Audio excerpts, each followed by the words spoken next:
Okay.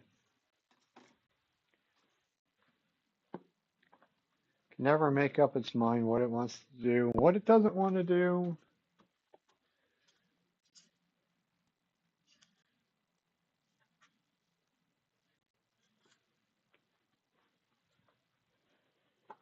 I'm going to have a go at some of these little bowls from last week.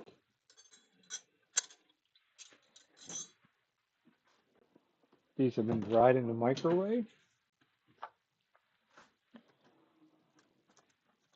at least somewhat dry.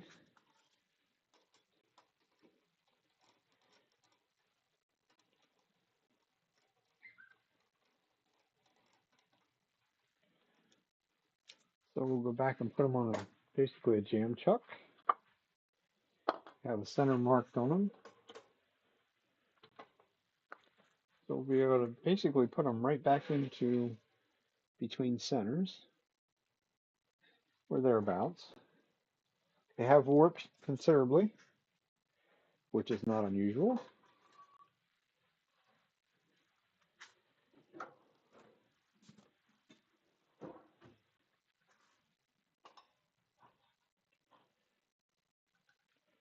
They've been through the microwave, I think, about 10 times. They're still losing weight, though, so they're not perfectly dry by any means. But they should be dry enough, I think, to finish turning. They all have cracked quite a bit.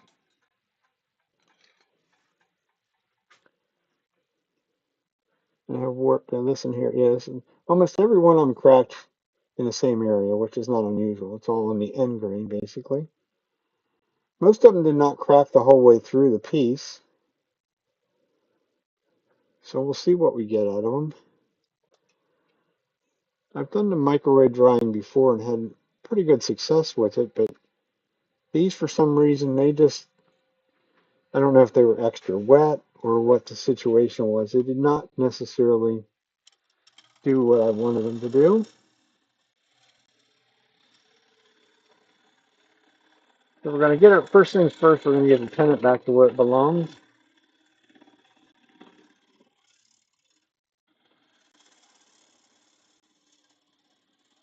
Get a little bit more, a little bit off of the bottom here.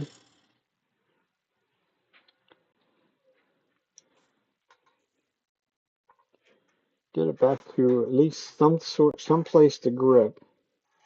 It's not going to be, well, it's actually pretty close for the bigger, or smaller jaws. It probably is a little bit small of a foot for on a piece like this. I just I'll clean this up so it doesn't,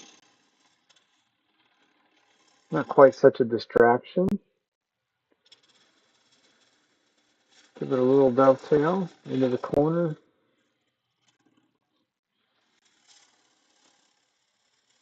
and away from the corner so we can get our bowl gouge in there nice and easily.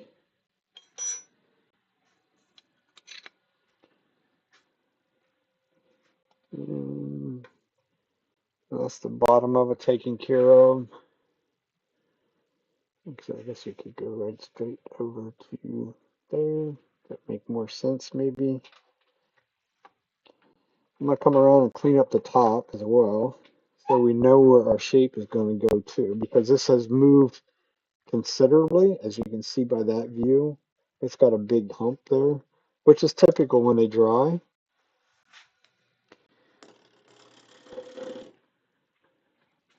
Close the flower curtain because the chips will go that direction.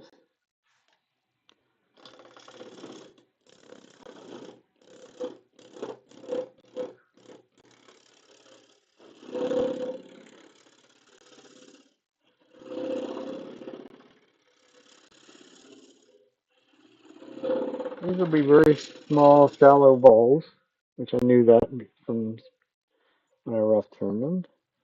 Still not quite round. Almost. Not quite.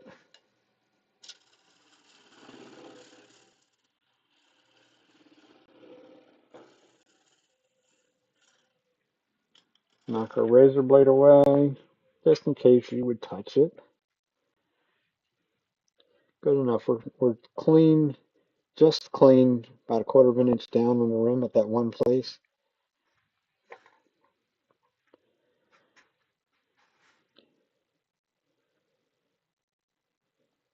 Probably should actually go a little bit further down.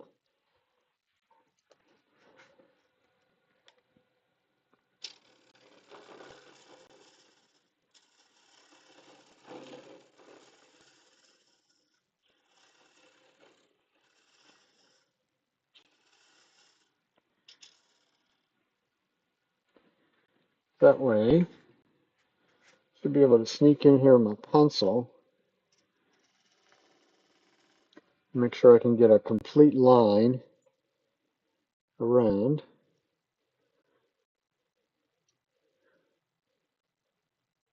So I know where it sort of has distorted to. Actually, that one actually did pretty good as far as the distortion goes, as far as it turning like oblong. I mean, it did some. You'll see when I take the pencil, go around the other side, but it didn't do too bad. But we got to get below the cracks.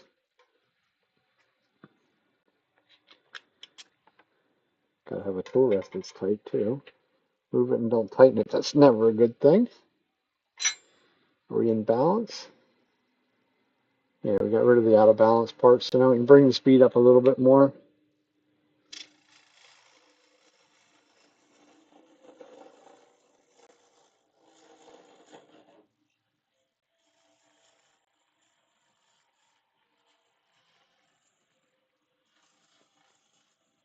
And here they're thickened, so the cracks are still there, at least up that part.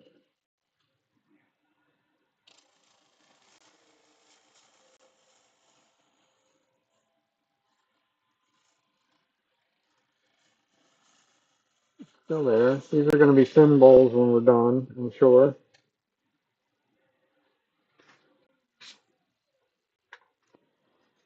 Yep, dark streak. That's crack, crack. They're not real deep though. That's a plus.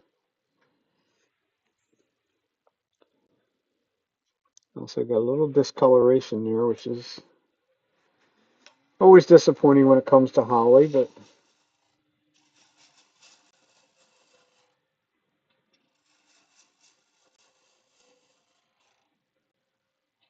I'll blend my curve down here a little bit better.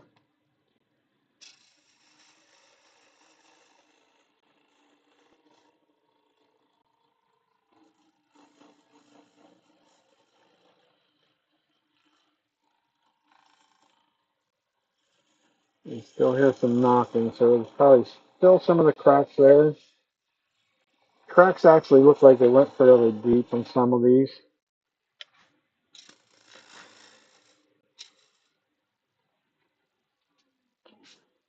Kind of scary part would be to actually, oh, this big crack left there.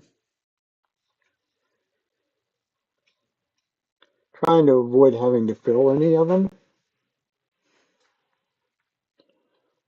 Still some up at the top too.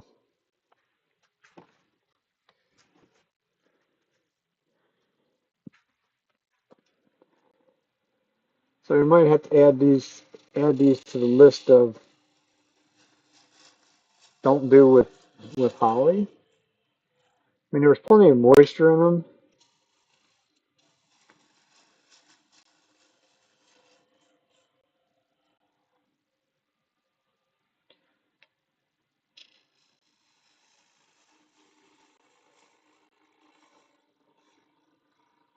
I mean, little hairline cracks, I can kind of live with that.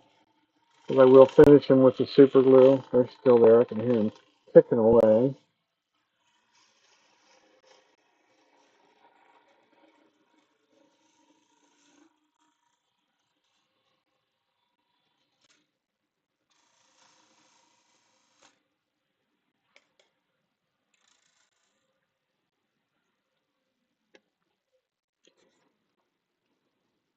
A little bit of a bug hole there, but it still has some little cracks in it. But we're getting down to the area of we're probably going to have to live with those cracks.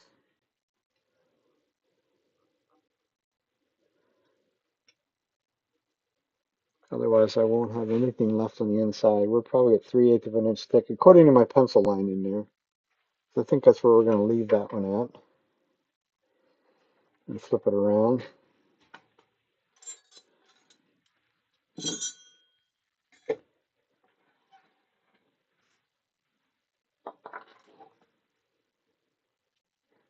Punched up my foam one there.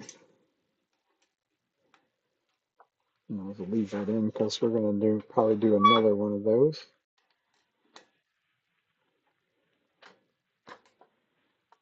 Because we'll switch to the bigger jaws.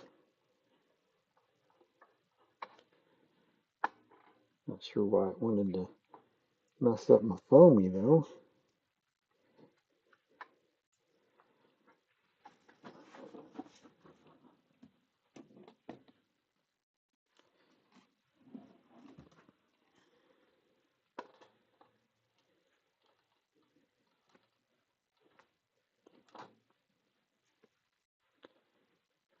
And now you can see there's my pencil line. So there's going to be our finished thickness, wall thickness, somewhere thereabouts, with some little crackage.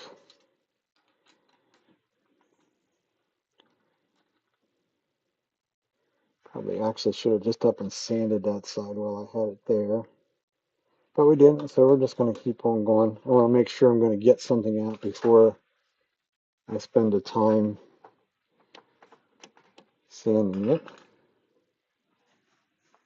Nothing else. It'll become another little shop bowl. But you can always have more of these little shop bowls around doing any kind of work, and you get some small screws or something like that out. It's always nice to have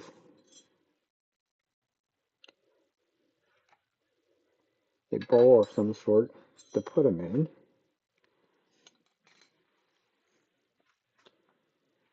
So we changed something, we slowed down. We're going to speed back up.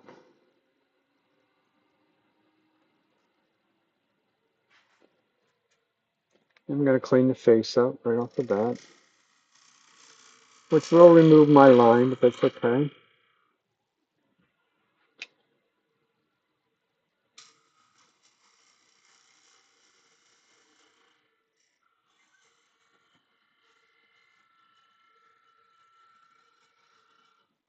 Hopefully the inside doesn't take much to clean up because there's not a lot of meat to this. Little crack, a little, I guess that's some sort of little bug hole or something going through there. I mean, this is probably not going to be without having to either leave the bug holes or we'll fill them with something before we would sand.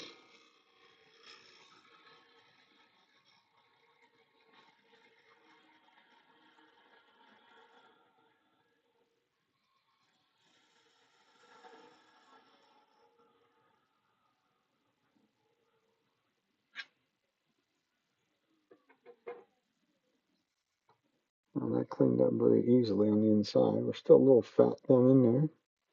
Good thing, not a bad thing.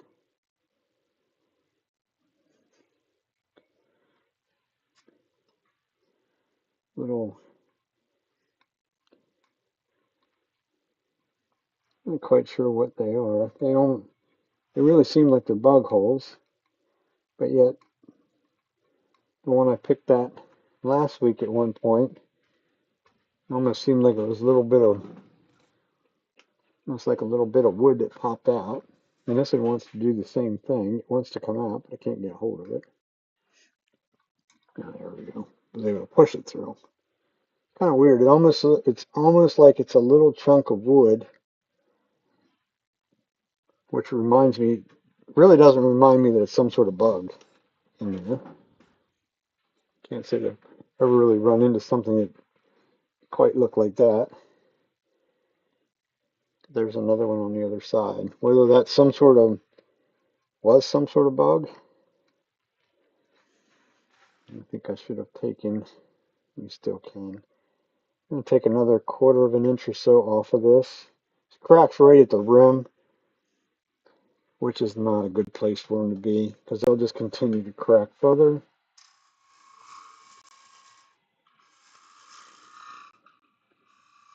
Going to talk to me pretty quickly because it is thin. Let's see if we got past them.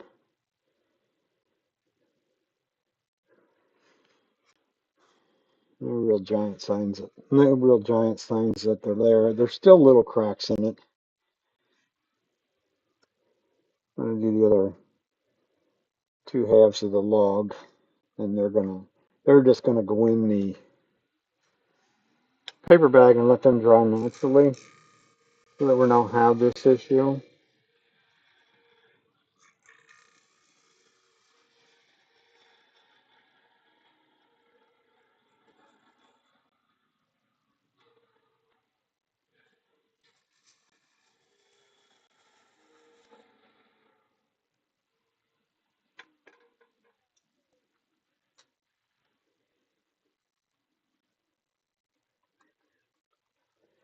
One little ridge that we left way up here. Could be a little thinner on the bottom, but a little extra meat down the bottom is fine as far as I'm concerned.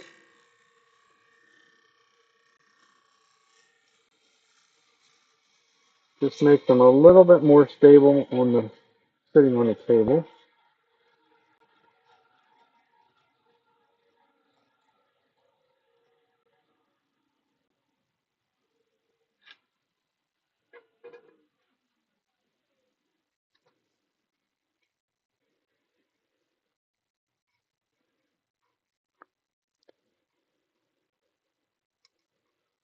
Still feels like I'm not getting quite the curve I want. For one, the outside is not a nice, really nice curve, but there's a definite hump right in about there.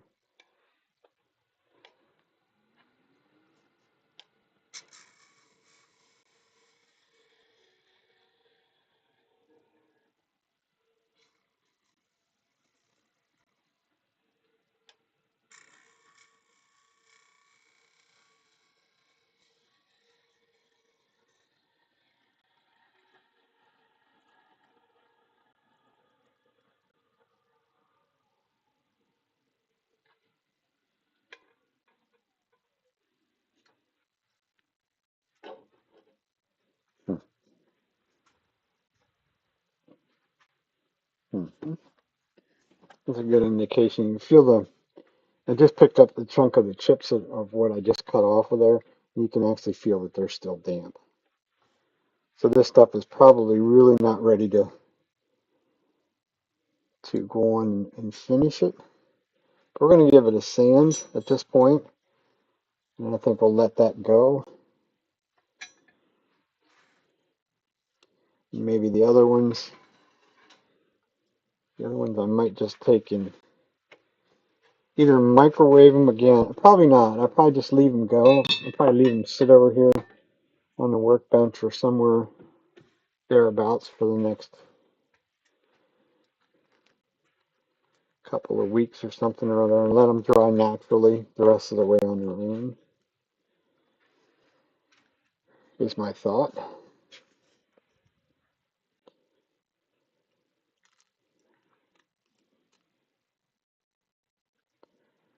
The sandpaper is not very well marked. What's I think it's that? That's coarse. 800, 600, 400, 320, 240, 180, 150, 120. I probably don't really need.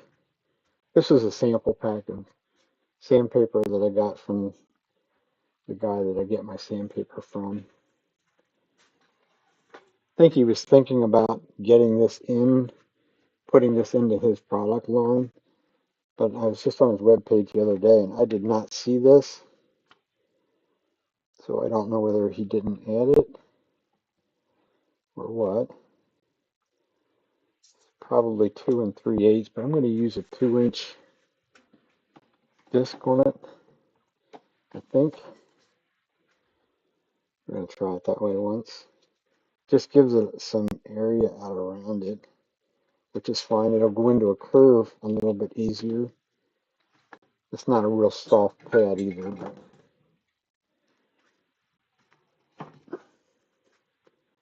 we'll give it a quick little roll of sand.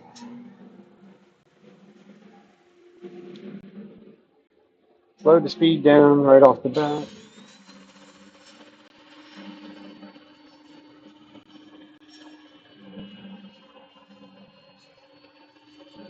Give this rim a nice little gentle curve to start with.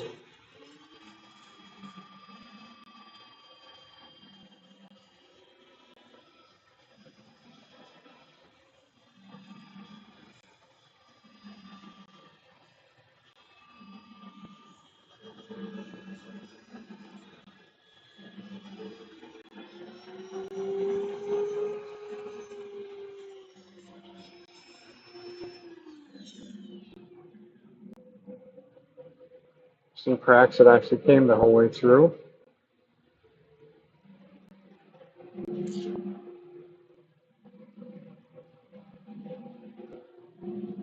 all about trial and error.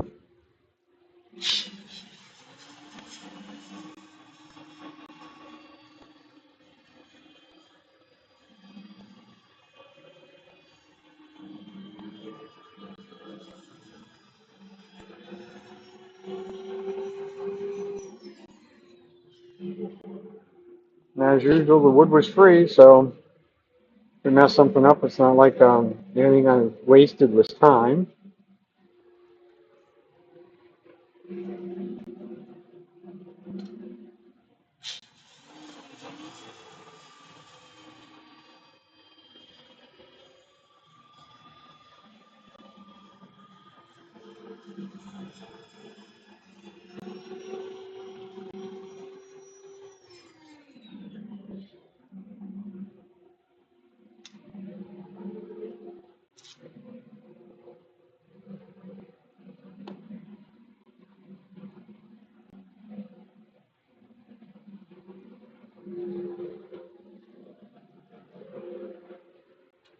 Definitely some cracks in here that went the whole way through.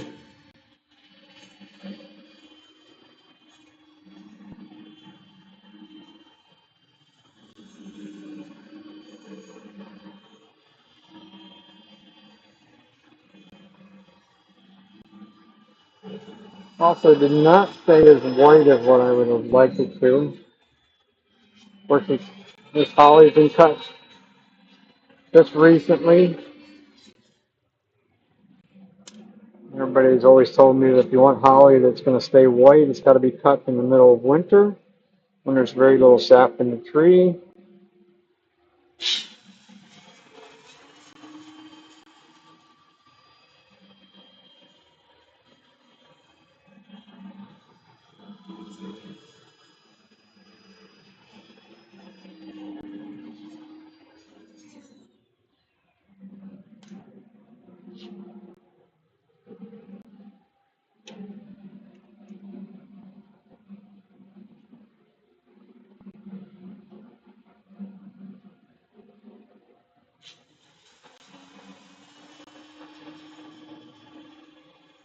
And I thought I picked the one that had the least amount of cracks in it, but obviously that wasn't necessarily the one.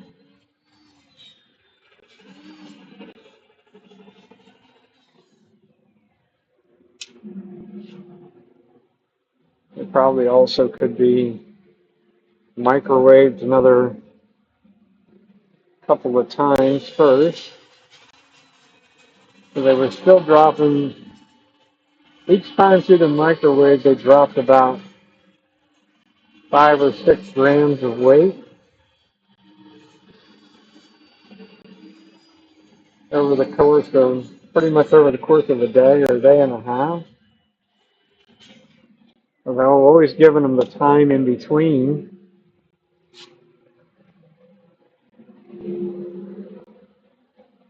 to cool off and all that good stuff. As they do get quite warm quite quickly. Poly's also kind of bland in a way for anything large, especially like in this case where it did not stay. Crack there, a little bug hole there, a little bug hole. The bug holes I'm not really worried about. Crack, crack is more of an issue. Got quite a few little cracks down in there as well.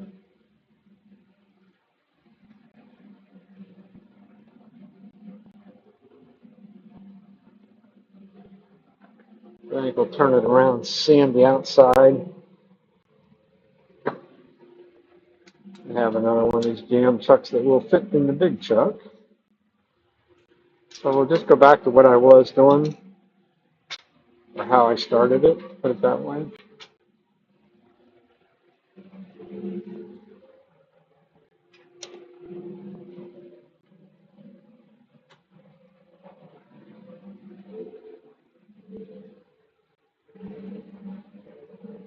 The tenon still needs to be smaller than what it was. The dill is still big enough that it left pretty good jaw marks in it.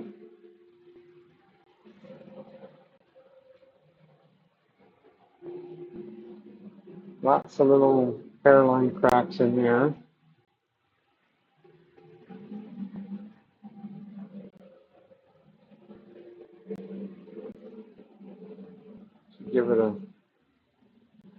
Give it a bit of a feel in there and see.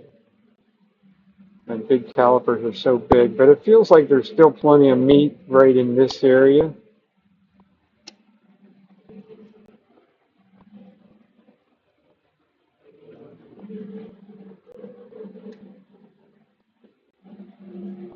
At any rate, the tenon needs to be small, a little bit smaller than what it is.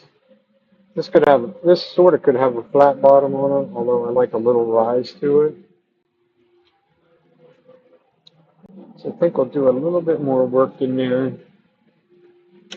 before we sand the outside.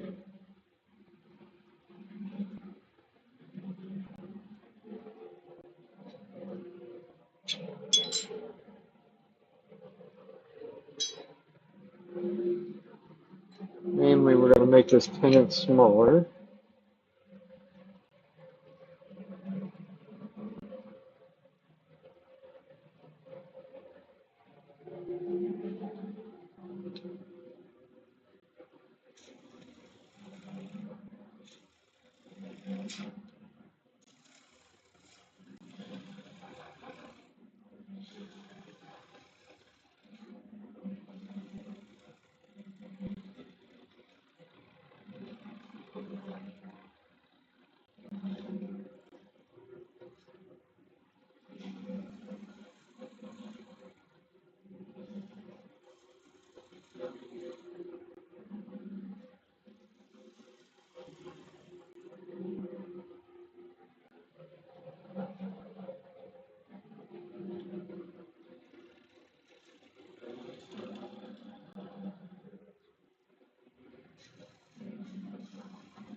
Give it a little round over.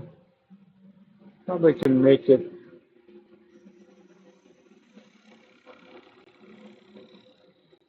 a nice little beaded foot, sort of a beaded foot. That might be a waste of time because it still might not be done moving.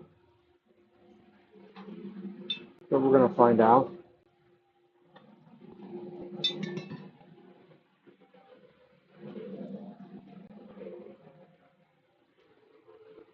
Now we'll give it a bit of a sand.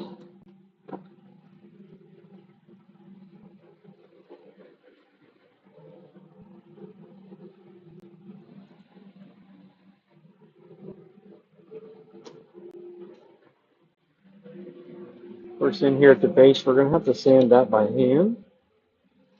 Power sanding will not get in those little grooves.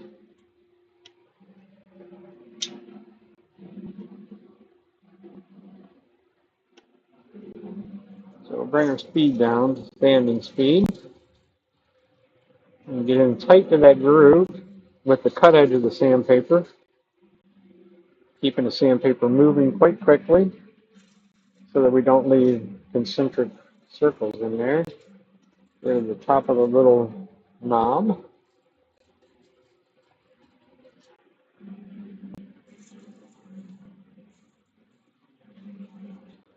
The little beads, I think, are a nice touch in the bottom of the bowl, but they also create the issue of a little bit of an issue on getting in there to sand properly.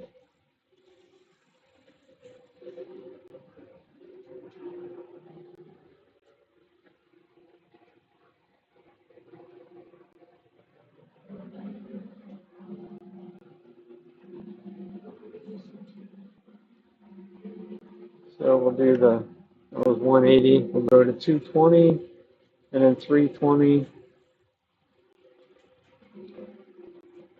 and then we'll sand the outside. The outside will only take a couple minutes to sand.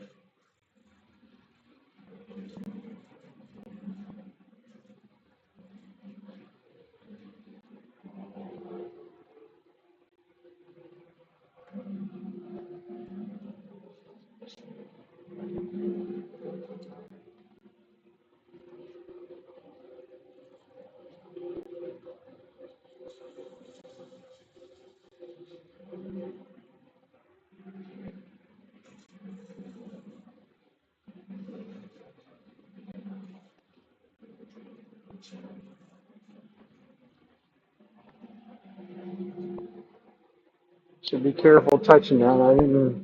I didn't touch that top edge up there with any sandpaper yet, but I did sand that rim, so that top edge right now is actually very sharp.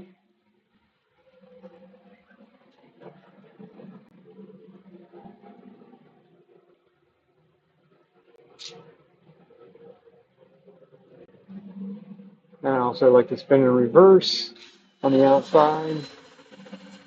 This does a better job for me dust collection wise.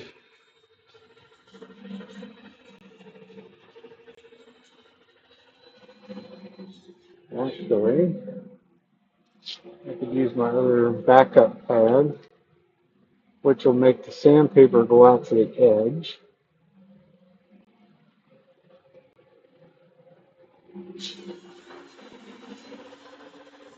And get closer to that bead down there.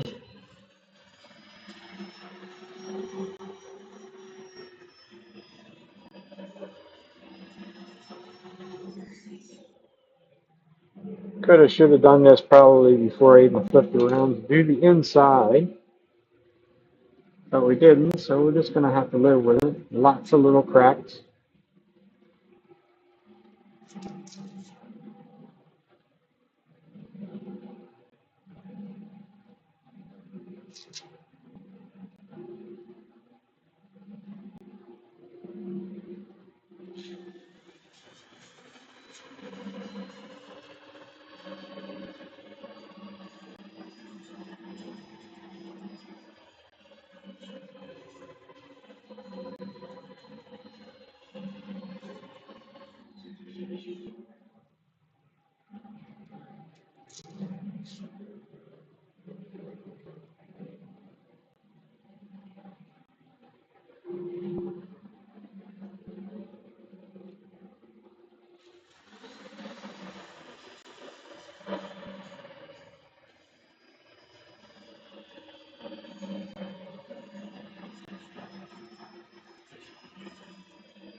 That was 240.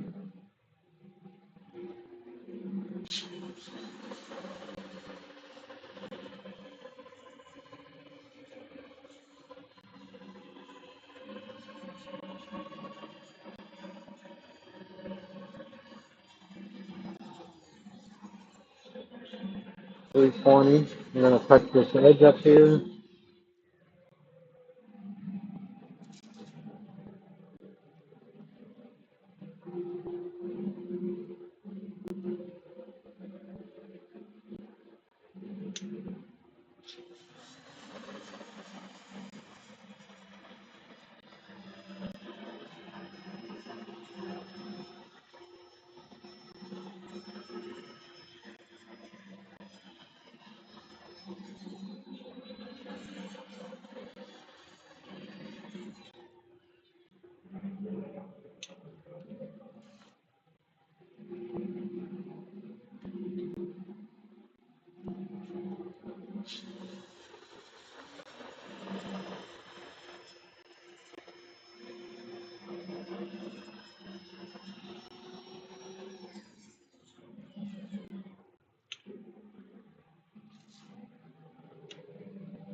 capacity is 800.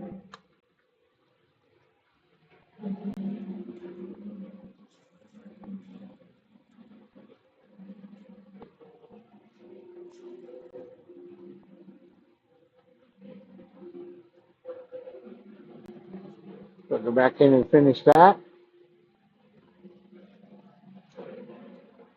which was at 400, or we stopped at 320, so I did 400. I'll do 600, maybe a little bit 800. I think we're actually going to try and put a finish on one of these just for the sake of seeing whether I can. Moisture and super glue are not friends. Moisture is what makes super glue set up extremely fast.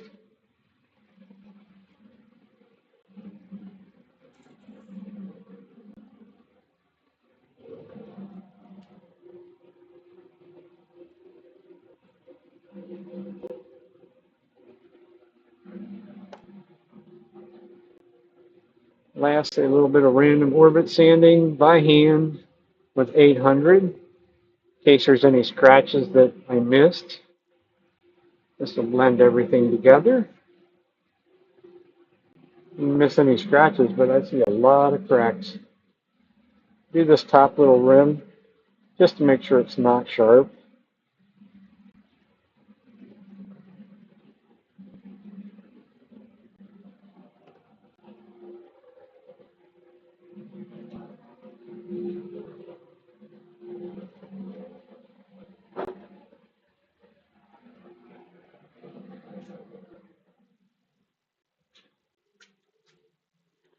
So there's dust in all the cracks, so that'll help.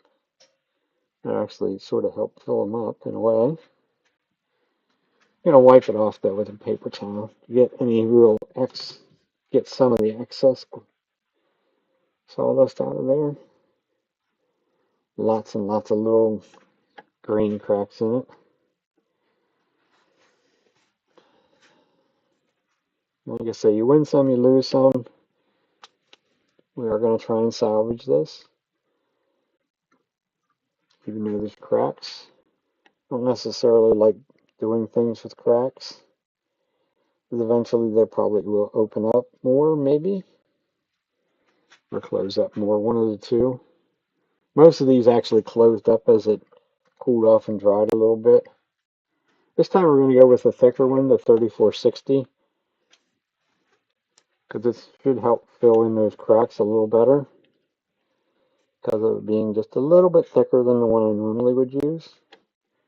Still has the same properties. It's still slow setting. No odor super glue. We'll see how wet this stuff is. If I get around to the other side of this thing and it's already set up, then it's too wet. Hopefully not, but I get plenty in there. Try and get as much to go in them cracks as what I possibly can.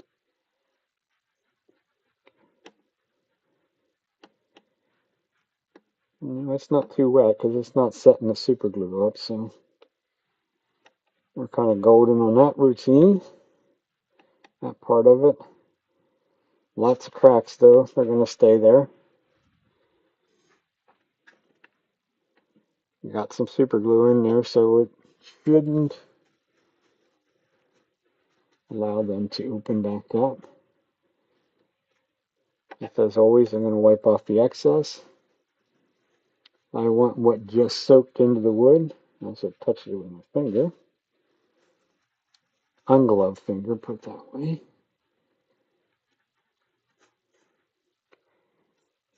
So we'll get all the excess off.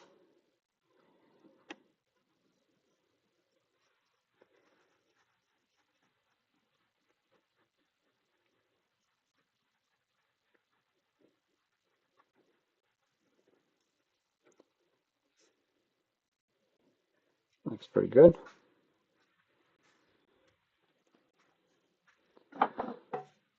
Since the outside worked, we might as well do the inside, so we are going to activate it.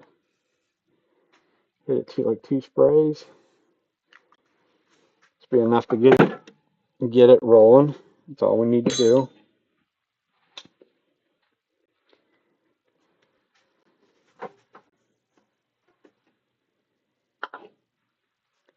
Take our little jam block out. That block is a little bit too big, sort of, for them because it's really riding out in an area that doesn't really like. So it wants to curl up my foam stuff.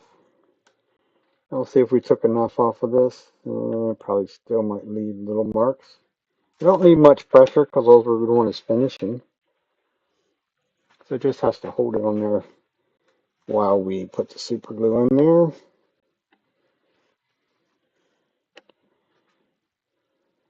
So we'll save that one. It'll be our dry off towel.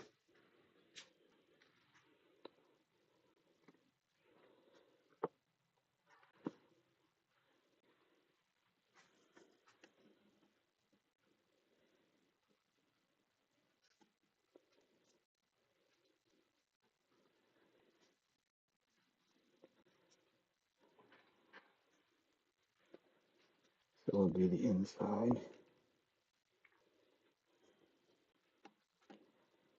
These will definitely be sort of a good enough bowl to give away. I wouldn't sell somebody something that's not 100% right. At least that's always been my philosophy.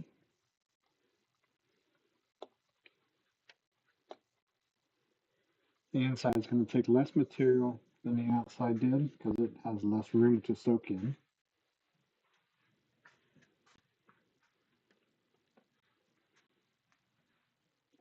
That particular super glue there gives you about 45 to 50-second time delay before it starts to set up. And just like the outside, we're going to get rid of all the excess, rubbing it around, making sure I got everything filled that I need filled. Now we just get the excess off.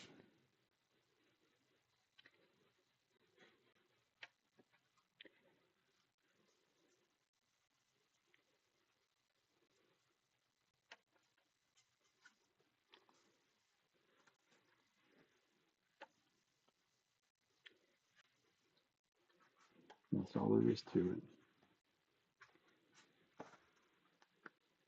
By far the simplest finish I've ever used, especially for turning work. In flat kind of work, you can just spray that stuff. But I've never made out well spraying bowls. And I found this stuff several years ago, and it just makes life so much easier. Give it 24 hours or so to fully cure and harden, and then a little buff on the buffing wheel, and it will come out to a nice shine. Lots of really only one crack that came the whole way through. There's a whole bunch of little hairline cracks around this base, but it is what it is. If it really bothers me, come tomorrow or another day, I could always go back, and since I used that particular super glue as the finish, I could go back and put multiple coats on that, which would actually fill up those cracks.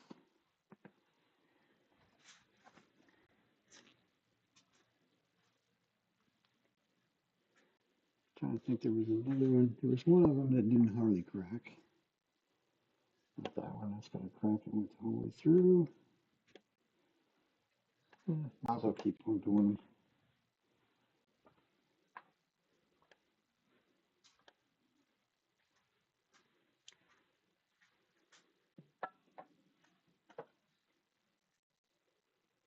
That one.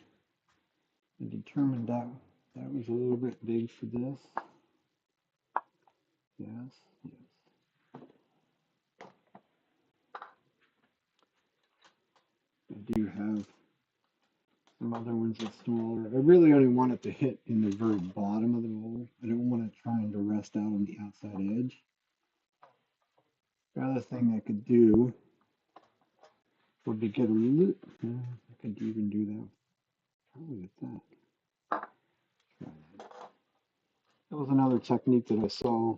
Actually, I think I saw Richard Raffin doing that. Is he would just go ahead and grab that tenon, even though it's not a round tenon. Let's try it. And I'm done with the bigger chuck. And put a little bit of a place in on the inside to be able to grab it in a recess and grab it from the inside, and then then I would have total access to the outside, which seemed like a really good idea. Might not be a great idea on this one because it had moved considerably.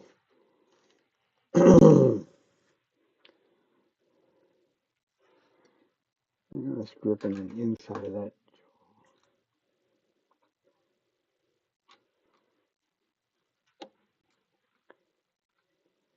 That's certainly not the world's greatest grip, but I think it'll work.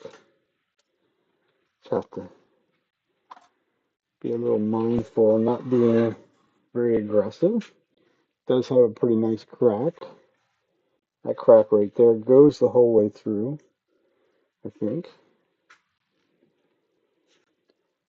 And what was it looking for? Tool handle always helps.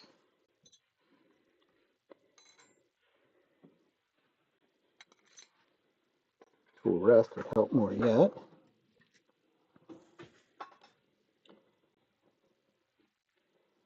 The first order of business, we're going to clean up this top.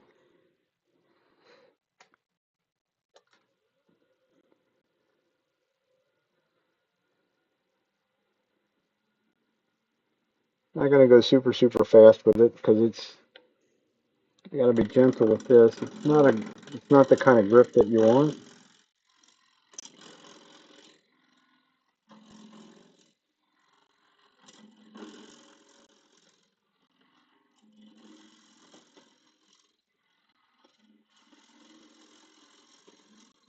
I want to get it down to where it's round. Not quite. And then we'll see what we got left.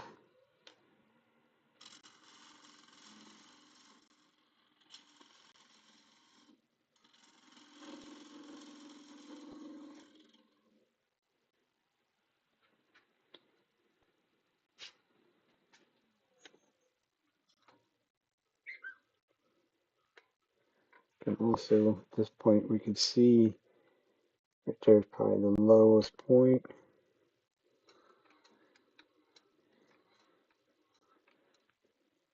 Somewhere thereabouts.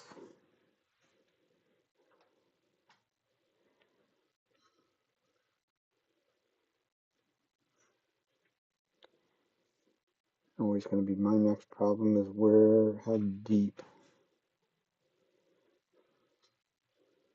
It's a pretty healthy crack.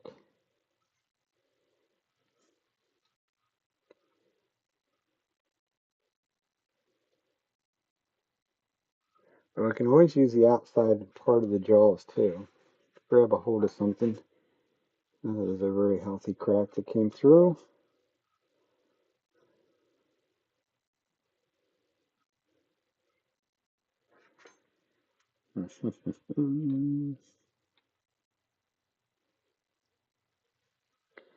We can probably really easily snap this one in half.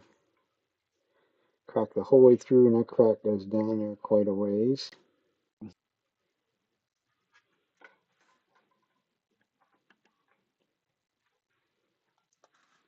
think we might be better off just to reduce it.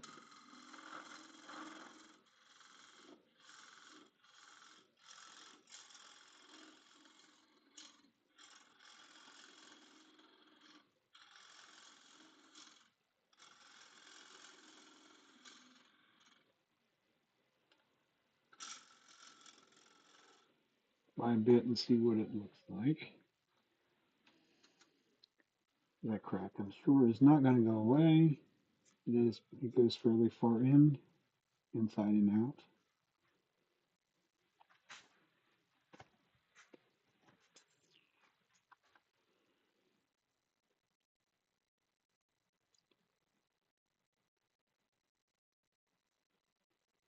Actually, to do it this way, I might actually have to put the sharp jaws on the other one so I can go way down in to do a recess. Because that would be, think about that diameter down there, something along those lines. Might be worthwhile. Something like that. You would use a square end scraper, but I might as well just use my parting tool. Just carefully, gently reach in there. Give it a nice little recess. Doesn't have to be giant size or anything like that. Doesn't need to be pretty clean. Pretty flat across the bottom. Something like that.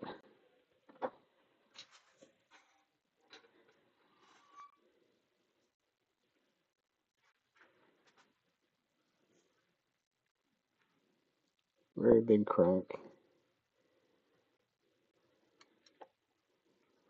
Almost a crack that you might as well fill. I'm gonna take a little bit of material out of the inside of this one. At least get down a little bit closer to that. Where that crack is, we might have to do something with it before we go very far at all.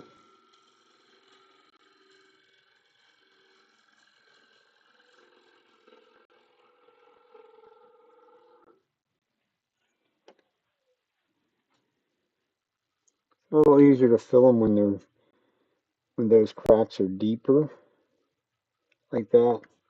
If you don't make the bowl thin first, sort of creates a little less work. But I think that might do the trick. At least that's what we're going to try.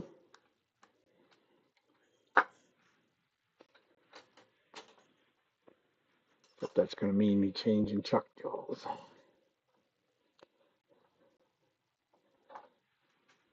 Because none of these are deep enough to get in there. So this is going to take a couple minutes, but might be worthwhile in the end.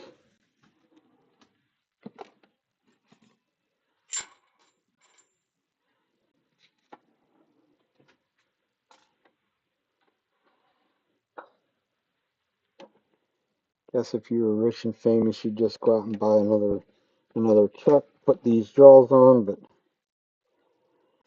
you don't I don't really need a dozen chucks like some of the people do. I can take that little bit of time and effort to change them. To me, it's almost a better situation to do, because if you leave them on there, number one, they really get tight. These little screws get to be a bear to get off if they're on there for a really long time.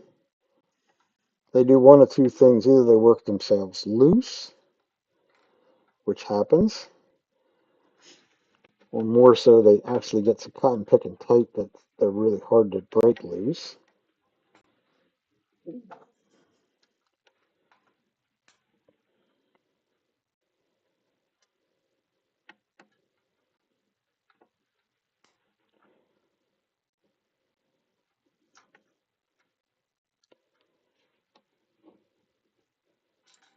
I might have to try that other log of this holly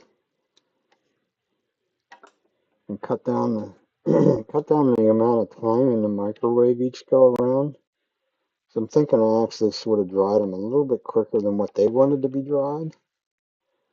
Because I went through the first probably 3 or 4 cycles through the microwave at 40 seconds a pop. Well, it all was 40 seconds at a time. But I got no cracking whatsoever for the first 2 or 3 times. And then once they started to crack, then they really wanted to crack. So I'm thinking I did a bit of injustice to it and tried to go a little bit too fast. I think the next go around, if I try that on the next set of them or something like that, I think I'll slow it down more so. I've done it before with other stuff. I don't know, I possibly could have left them a little bit or made them a little bit thinner than what they are. Might have helped it as well. I think it was just a simple fact that I was being sort of impatient. It is still, it's a whole lot less lengthy than a year's waiting on something like that, but it's still sort of time consuming because at 40 seconds they're quite hot when you get them out. So they sit there on the bench for at least a half an hour to 45 minutes or an hour before they're cooled back down. That could have been the other thing. Last time I did that, I actually set a timer so that I didn't rush them. This time I was doing other work, so I just did it in between the other work and wasn't necessarily paying attention to the time. So I could have very easily got some cycles in there that were a little too quick for it. And hopefully it'll reach in there easily.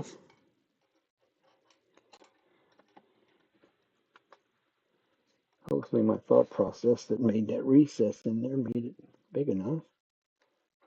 Come on. There it went over it finally. So that is kind of a good way of doing it. If you have the shark jaws, or the bowl would be big enough that the chuck could get the whole way in there towards the bottom. So now we have total access to the outside, which is always a good thing. They'll make our cuts a little easier. You can cut cleaner, quicker.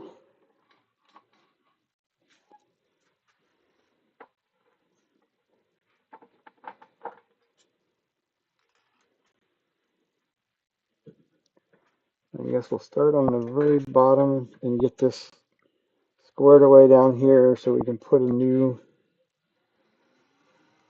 and different tenon on it. And we get a little flat out here.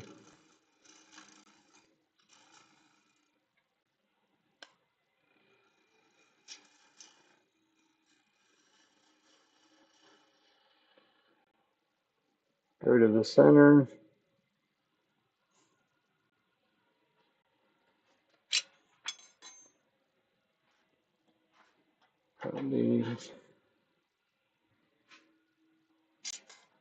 I'm thinking I actually did this. Yeah, I did. I can't go back to that bigger jaws. So we'll have to go to for me, the next size down.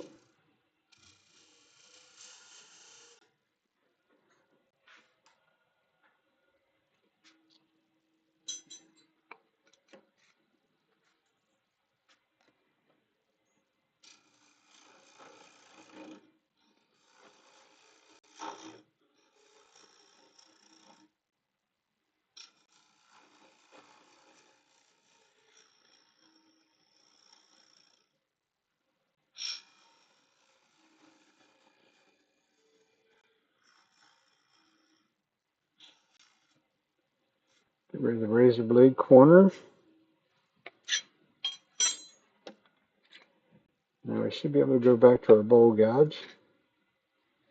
Not a good idea to move that tool rest. Not spinning.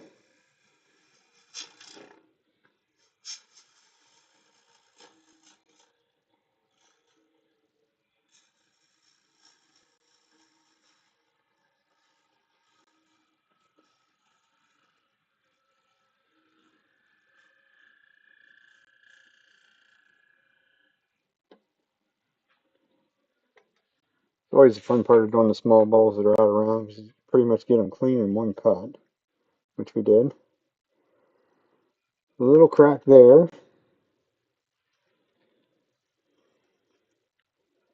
That was a little crack. The big crack that I said on the inside is right up. Well, there's still little cracks right here. If you look down across here, you can see dark streaks. So they're all cracks, for sure.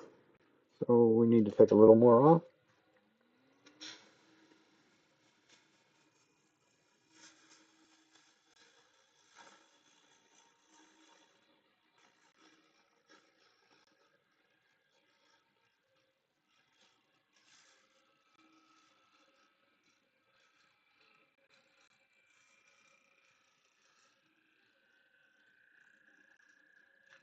Go off the end nice and slowly so it doesn't splinter things off.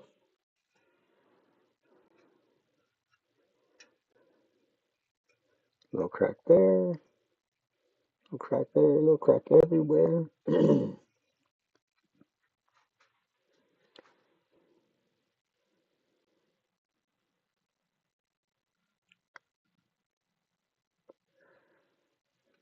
Otherwise, that's not too bad. That's the big, this one here's the big crack.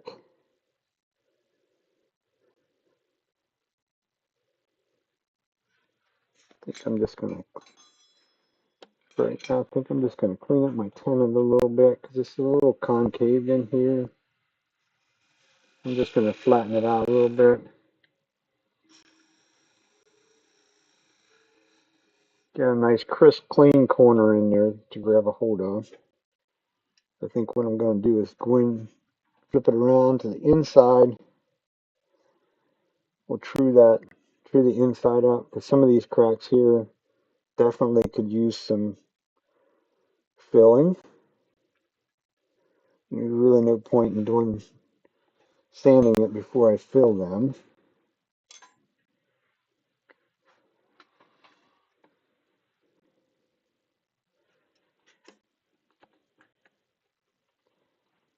Question is, I'm gonna have to go back and do that again. I can just use these. It's not gonna make any difference. There's just tons of little cracks going down through there everywhere. So I'll just grab both those jaws. Big crack, tons of little cracks.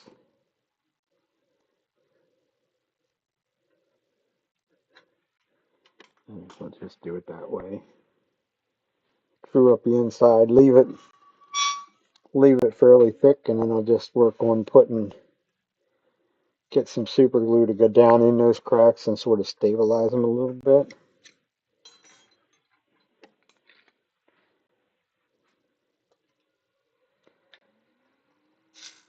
Get rid of the razor blade.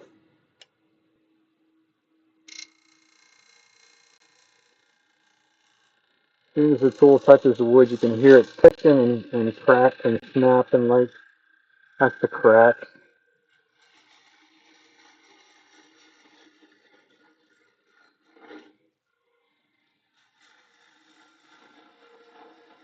So we'll just get things back to a kind of a uniform surface. Get rid of all the razor blades that cut you. See how many of these. There's all these cracks up along this end grain right here. Go down into there. In order to actually get rid of them, this bowl would only be about an inch high. If that, because some of these actually go almost the whole way down to the tenon.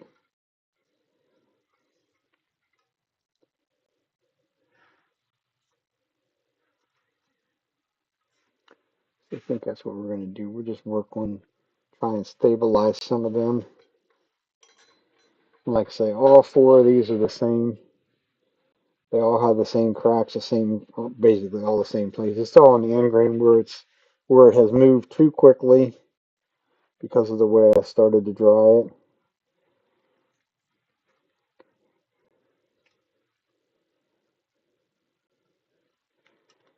Of course, some of the issue right now is which do you try and fill first?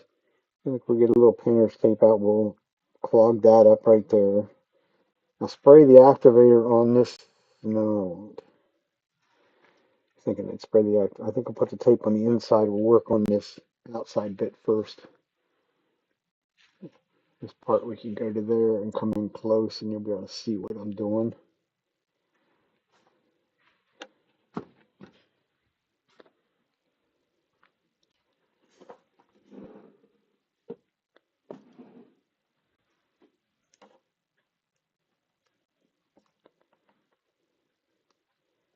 And I'll just fill it with clear super glue. So put a piece on the inside.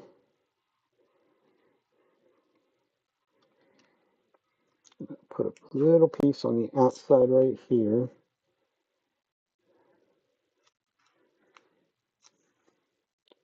Where the cracks go the whole way to that.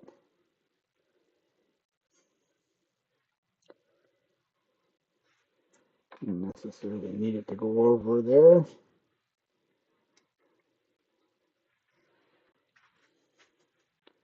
Because I just pushed that off. I'll know what I'll do. I'll push it off. See if I can find my little X-Acto knife, which is the answer to that question would be no.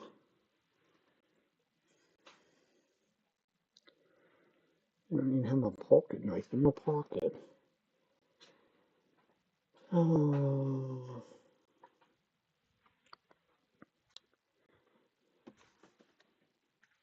Of course, the other tool in our arsenal, wood turning tools, would be a skew. That should be more than sharp enough to cut that. Maybe. See if it wants to push along instead. There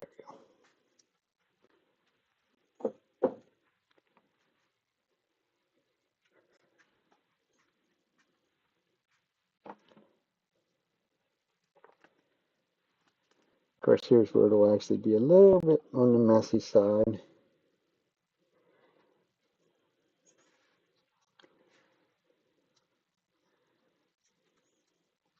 So this is probably still a better way of getting these filled in.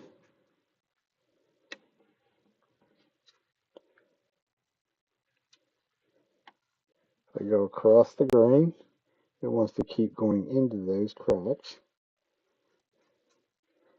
You can run it down there, trying not to make a huge mess.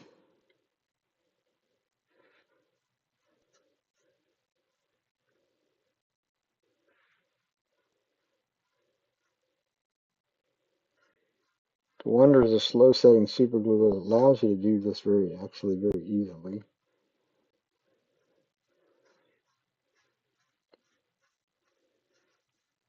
And if you wanted to, you could have sort of sealed this edge, this up around here. Super glue and shellac do not get along. I could have actually put a little light coat of shellac over top of this thing. And then if I wanted to, I could have filled that with could have colored some super glue using mica powder to do so. And you could have put little streaks of color in there if you wanted to. At this point, we're really just trying to get some of these filled.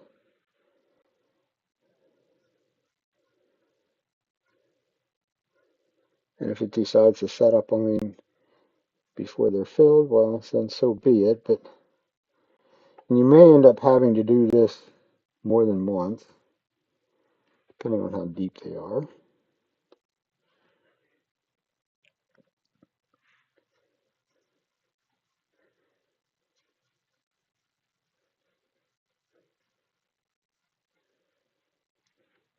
Guess if I had been a little smarter, I would have left a recess in the bottom. But there's also enough material in the bottom of this bowl, because I did not go deep.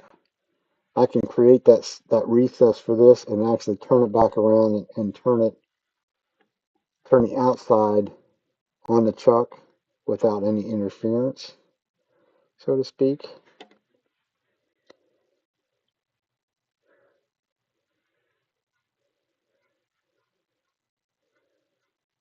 The real challenge is actually getting the super glue to go down in the crack as far as it can in one shot.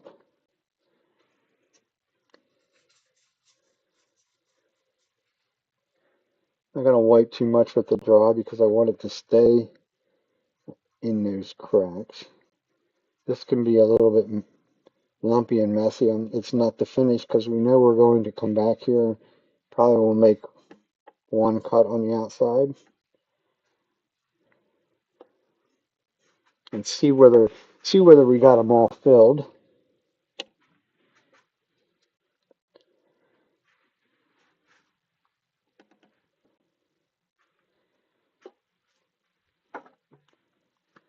This we're going to activate to get it started. You can see it's all lumpy and bumpy because it hasn't been dried off. What sits on the surface doesn't necessarily dry smoothly. Let's see if we can get a hold of the tape. And tape and gloves don't work so well together.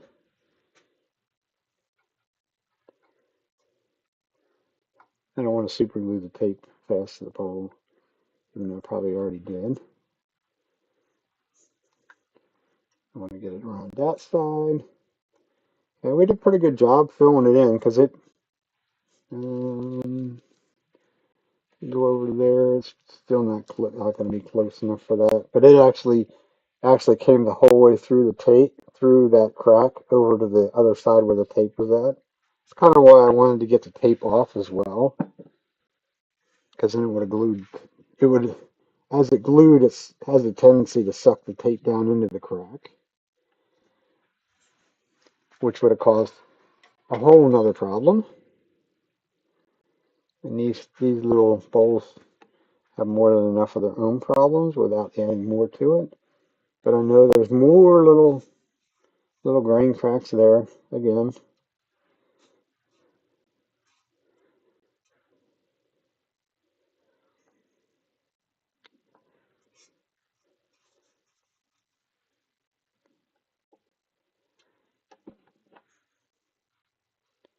Usually anymore when it comes to something like this, I don't even bother with them.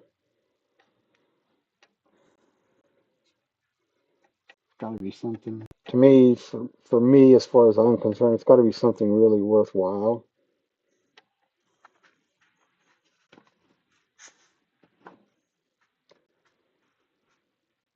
Because it's just not necessarily worth the time. I'll send it a crack up here.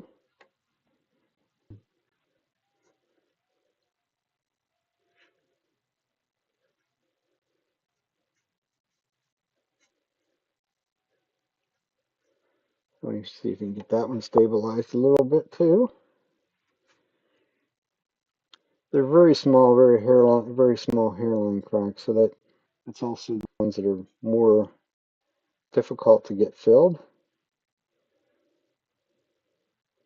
because the super glue just keeps drinking down into them.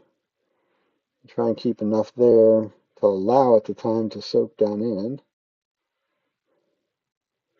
It's usually the challenge.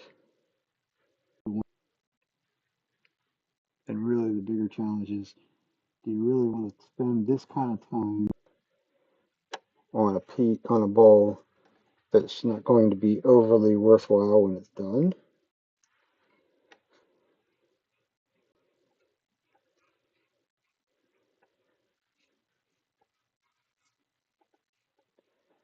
You could also use some epoxy on some of the stuff, but the epoxy's worse yet. I mean, the epoxy you have to make some sort of a dam around that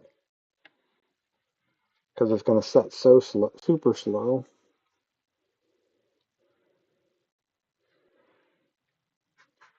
I think that'll be good enough for the first go around.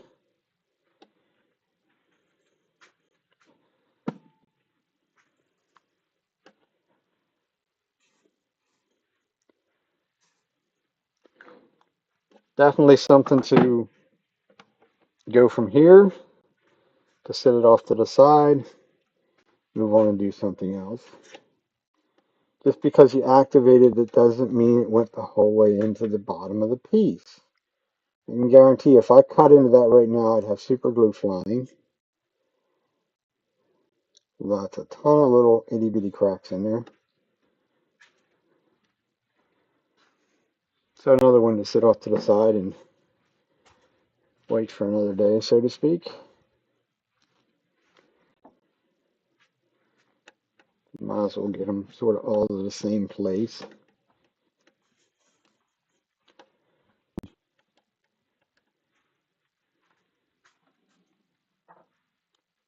Would have been nice to actually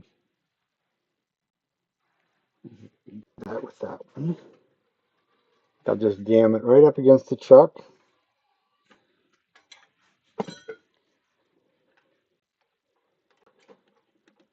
can true that tenon up a little bit.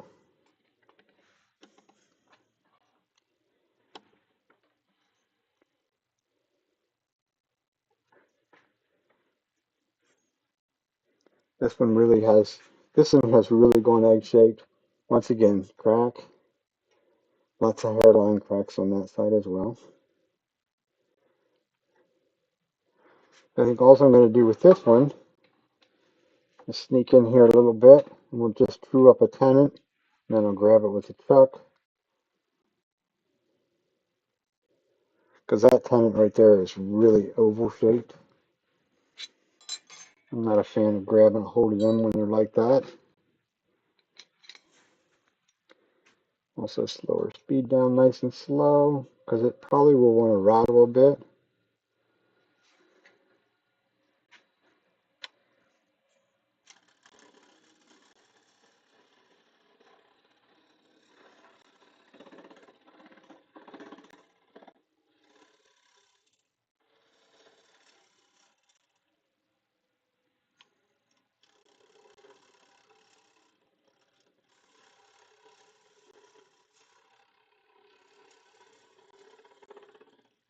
Tenon that really went oval to go with it.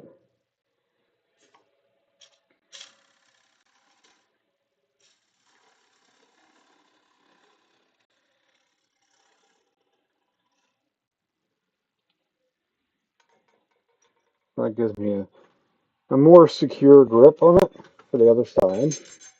Even though in all reality you could actually just finish shaping the outside to some degree.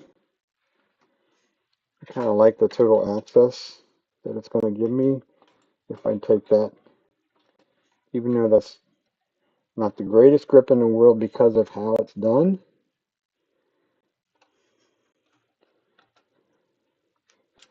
But it will work.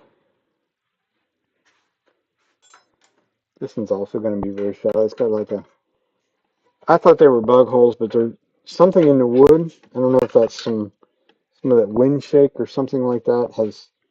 That was another one that I thought it was a bug hole, and it was actually a little sliver of wood that came out of that. I think there's still some sort of bugs that got after it, but not totally sure.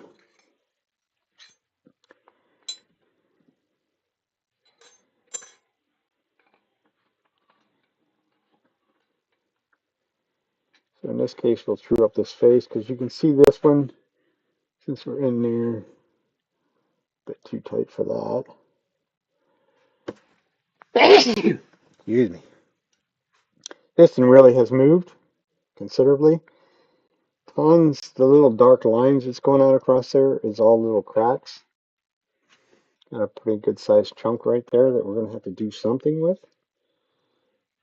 Like I say, this size of a bowl, I don't know, it's almost a waste of time to go through the effort.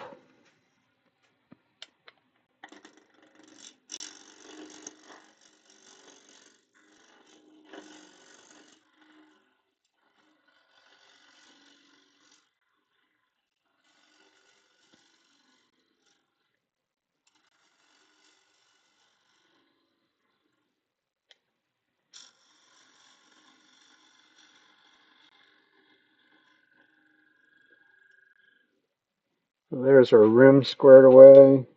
Also get rid of a little bit of that right there. Just because it's irritating to look at. Just flopping around pretty good. Okay.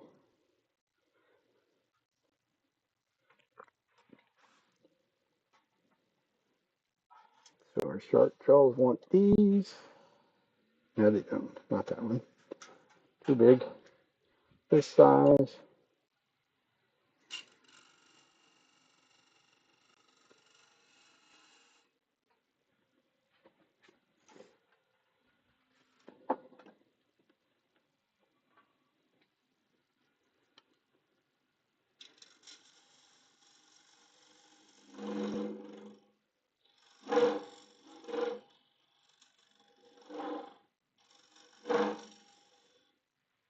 Doesn't need to be deep. 1/8 of an inch is certainly deep enough.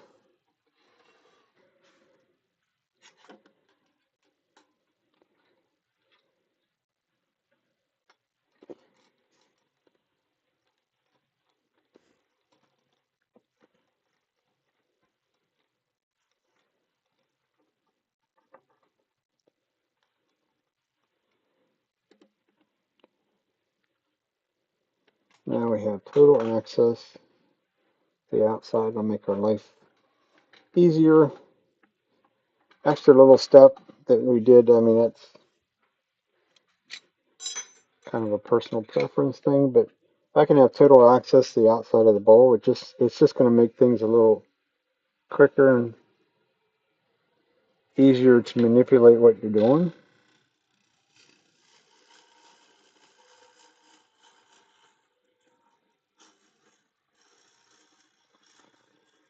Take a fairly heavy cut because it's going to need that heavy of a cut in a lot of ways because those cracks are that deep. One there, a whole bunch of little ones there. They actually go in fairly far.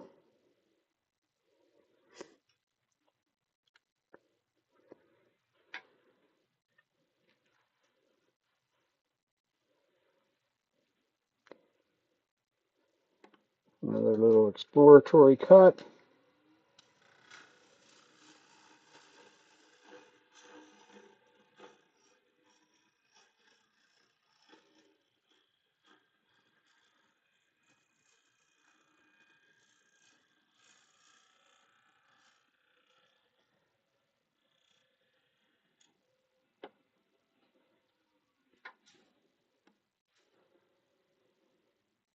Big one.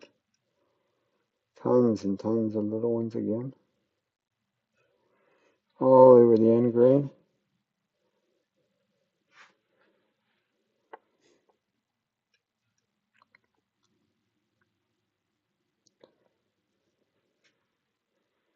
That one right there actually goes the whole way through.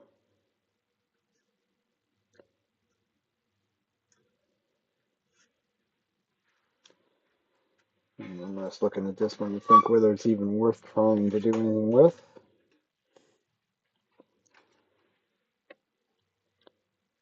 I can see some of those same little basically stress cracks are coming the whole way through the inside.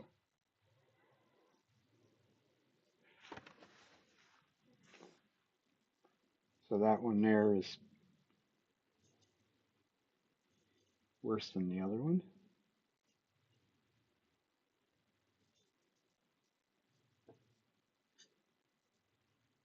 So it's really almost to the point of there is no point of actually trying to finish that up. Cracks are just going to go too far, too deep.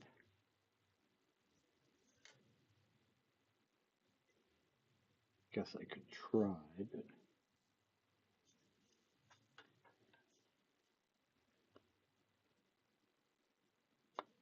this one I think I'll just put my second glove on so I can just hold that and I'll put it up here so I can get it flatter so that I can get the glue to run down those cracks a little better. I don't know that it's really even still salvageable.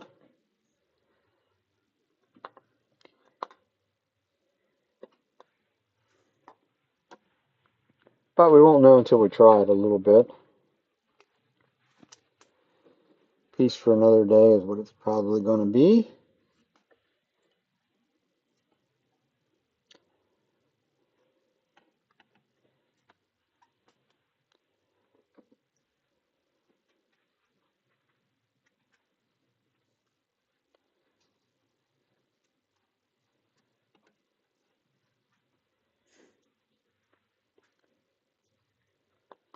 Be nice if you had like 3 hands. Oh, there we go.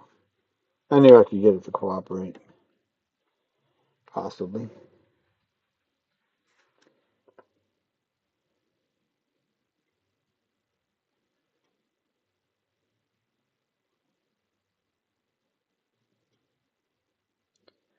course, this is the end grain, of course. So it should soak in and sort of stabilize everything some ways. You just have to try and get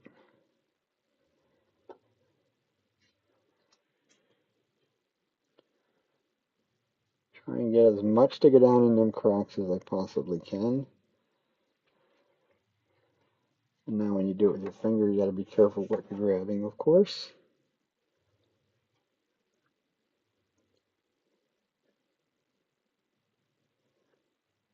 There is just a ton of these little, just tiny little stress cracks is what they are.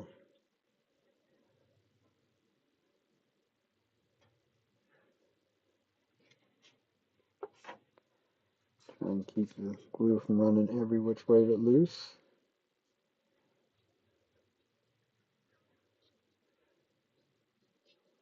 If I go back and forth, it just runs it down into the grain, into the cracks. It's actually sort of making some of those cracks even stand up a little bit.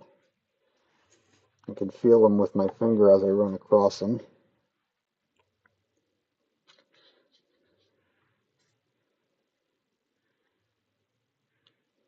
I can even see the little air bubbles pop up.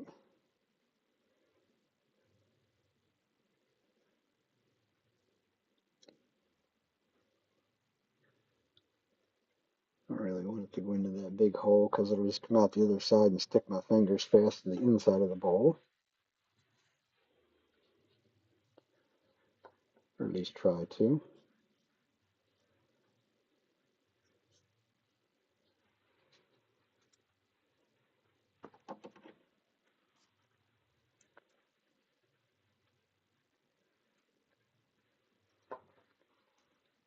Get a little bit of it off the surface.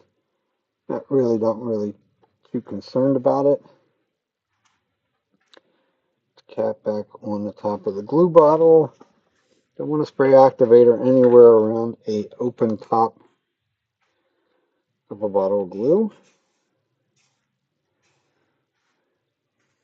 That activated that part really quickly, which is what I figured it would do.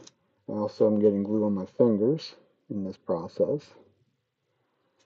There's some of these cracks are along the rim as well.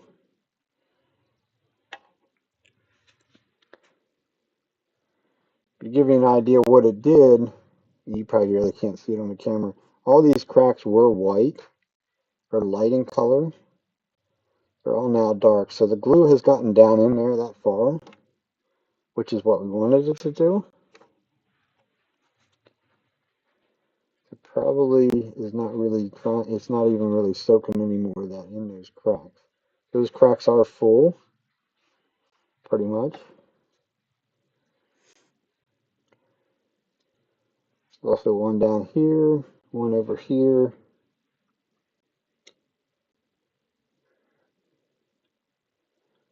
When in doubt, put a little super glue on it and you'll see it. That one is deep enough right there. If I could get the camera to actually go in there and me hold still. There's little bubbles coming up on that one. Let's see if we can do it.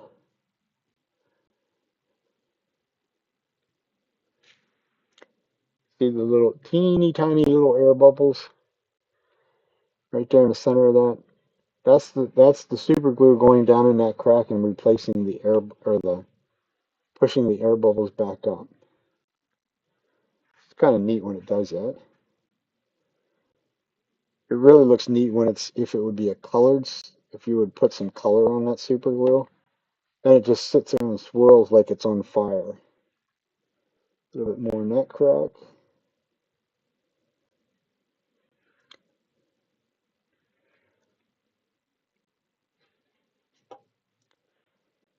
These cracks will not disappear with the super glue. They'll still stand out. They'll still look like a dark streak once the super glue even sets up and cures. It's going to be different color than the wood. So it's not a oh, still some active super glue out there. Just poked a hole in my glove. Widen back out so you're not looking at nothing.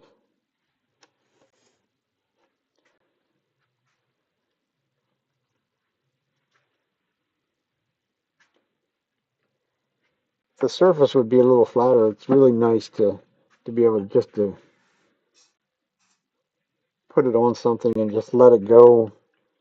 Because as long as there's a good amount on there, it won't set up. Or it takes a really long time for it to set up. So it would soak in a lot further, probably than what it's doing on them, on that one. Shoot, that's one I missed.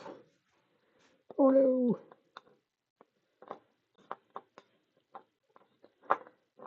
You're not going to cooperate, are you? Not in the least.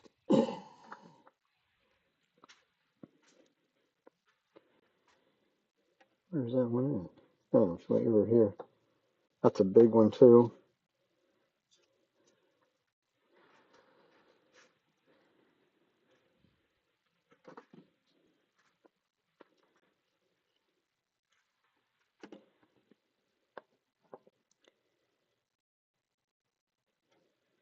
This one, if I be creative and just stick in the middle of it and just keep pouring it in there.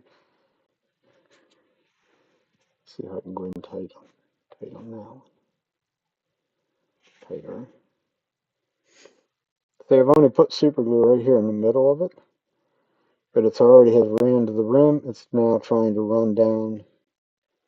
I've got enough in there to where it was running down. When I put it right in the middle, it was running in both directions because that's downhill from it. Much easier when you only have one to fill. Much easier to get it fuller. This is a real pain in the, you know what, if I was to do like I did the first one and take it to a more of a final kind of a thickness.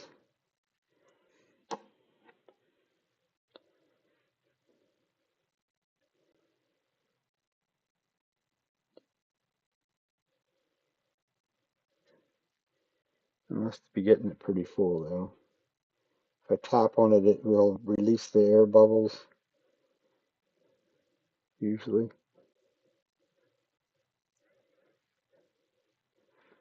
I still have a definite crack there. A little bit more.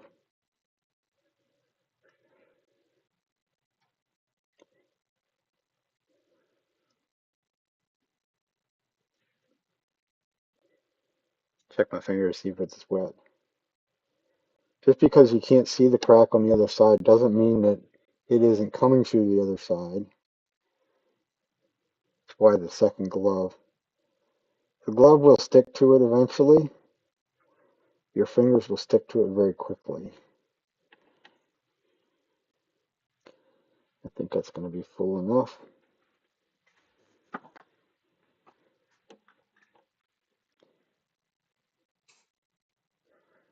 One little mist super or the activator, and I still sprayed it probably a foot away. I just want the mist to land on it. That activated the top part, but what went down in that grain is definitely not set up yet. Looking for more, which I found more. Like I said, these are kind of a real problem child. This little hole over here, my guess is that hole comes completely there. It's liable to go around and come out the other side. Some of which may go away. Maybe, hopefully.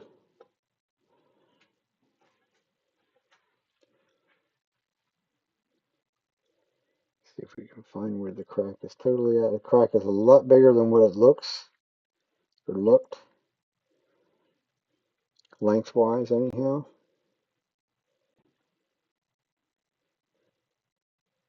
It's not super wide. Must not be super deep either because it's not running away into it.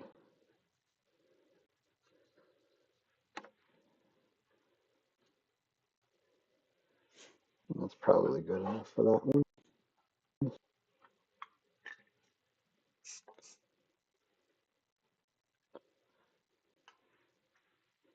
That's why I say you don't want to go after these. If you're filling cracks like that with super glue, just because you shoot it with activator doesn't mean it activated underneath the surface. So if I was to go back and cut on that one again, it would most likely just create another big problem.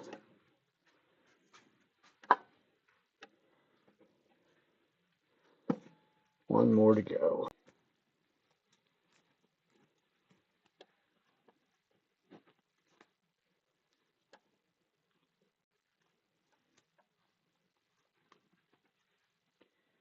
I don't like my stuff to have cracks in it. So in some ways I'm sort of wasting time doing these like this, but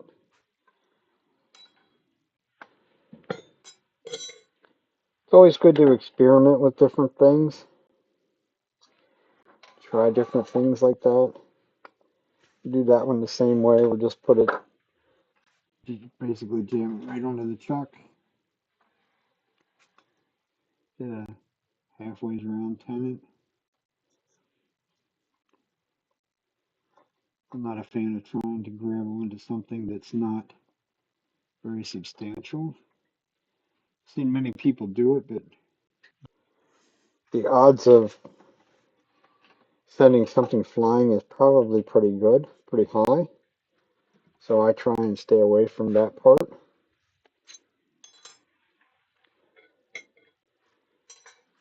Especially since how you're doing it live on YouTube and Twitch. Then somebody gets the idea and say, well, he was doing it that way. Well, he was doing it that way because he understands what's going to happen or could happen. This is rattling a bit too.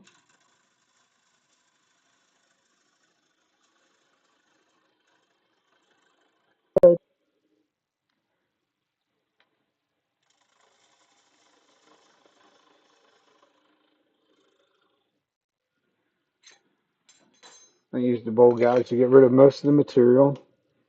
I use my spindle guides to create the pennant that I'm going to grab. Needs a bit of a dovetail on it. Doesn't have to, but it is a much stronger grip for this size. There's a little dovetail.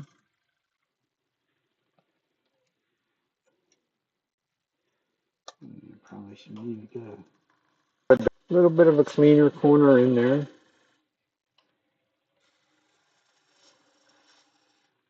That is one thing it does want. It wants that clean corner on the inside.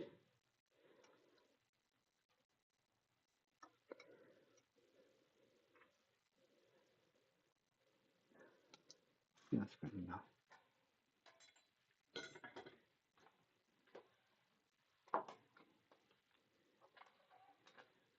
Flip it around through the top up, put the bit of a recess in the bottom. If it wasn't so lazy, maybe we will change it this time. Switch scrapers and do that in there with the scraper. Parting tool works, but parting tool is not really meant to have a real big overhang on it, overhang on the tool rest. So you need to be pretty careful on that part of it.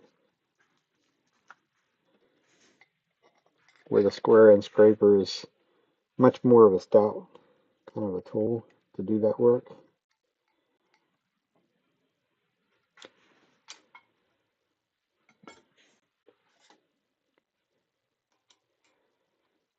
Once again, the tenon's going to be considerably bigger than what you would want as a sort of as a finished tenon for something like that, because this will put nice big divot marks in there when they're open that far. It's no less of really a bowl this size. It really doesn't make a whole lot of difference because I don't need a ton of strength to hold this fast.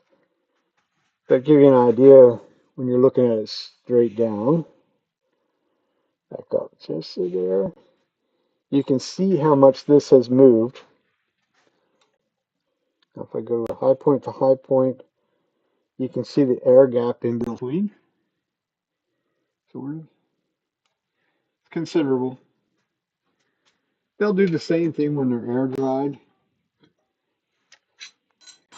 A lot of times, most of the time.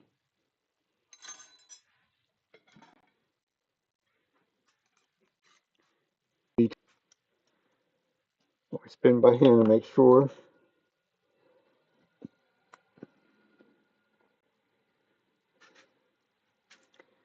Get rid of this big old hump that's sticking out here. You can't even see it as it's spinning, so you need to be careful on the approach.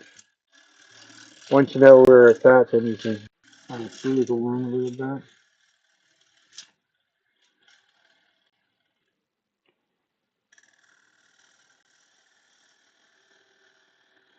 Look around for a bevel supported cut across that edge. We'll see whether we got everything. Looks like we did. So now it's back to being a flat rim. Oval flat rim as it would be, but it's still flat. So now we can just take our square end scraper once we move the tool rest up higher. Square end scraper needs to be headed downhill towards center. This is approximately 1 inch wide. So I need a recess that's going to put the right hand corner of that scraper pretty much at center. Down.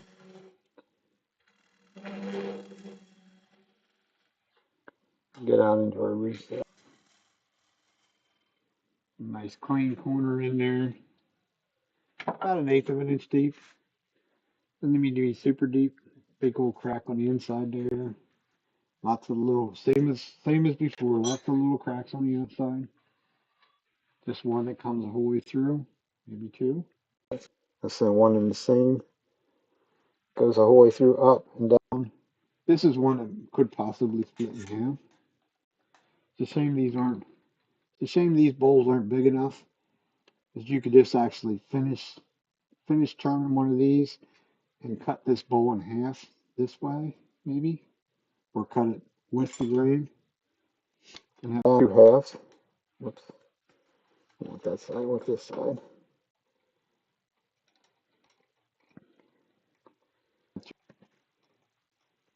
Give it a nice lot squeeze right on the scraper. Barely. Maybe not. No. It sounds like a good philosophy. It's just not quite big enough on the recess in there. So we got to open it up just a little bit more. I would have thought it would have been good enough.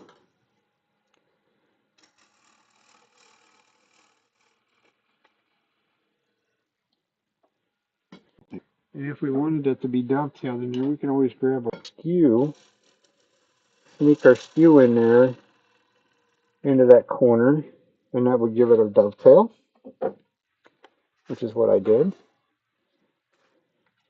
So that's a nice secure grip on the inside. A little bit extra messing around here on the outside to get it to this point. I should probably do this more often than what I do. So now it goes over, direct pressure in the center, then we'll expand back out into that recess. And now we're golden. Now we can make our steak. See how badly it's cracked. This is probably going to be a lot.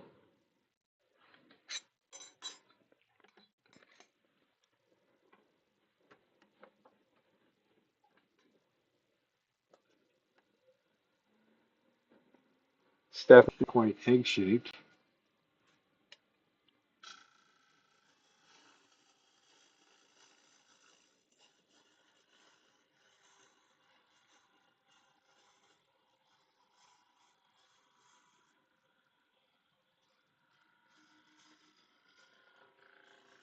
Like on that rounded top.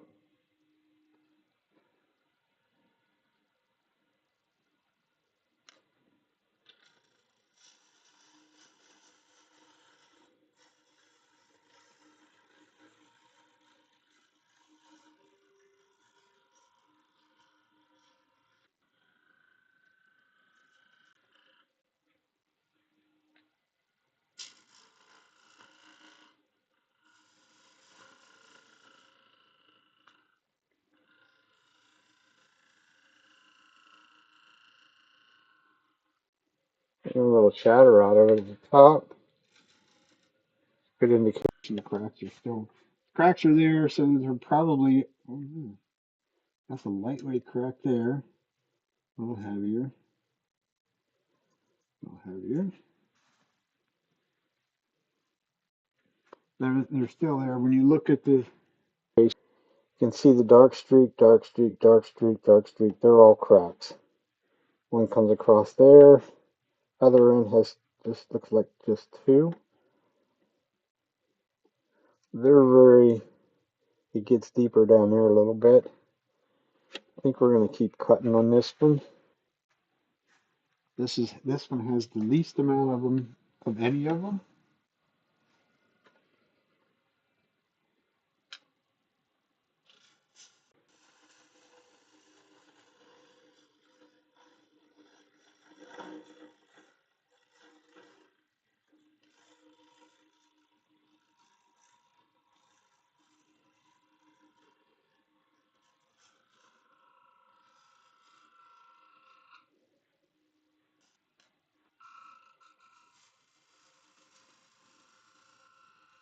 Cut was also getting a little heavy up there.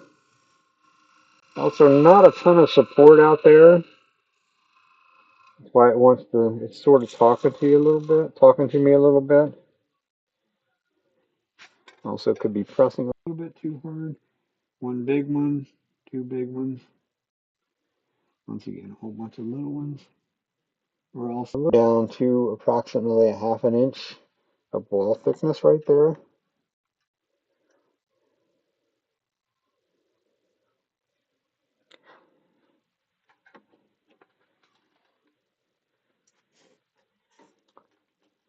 So, don't know where they're at.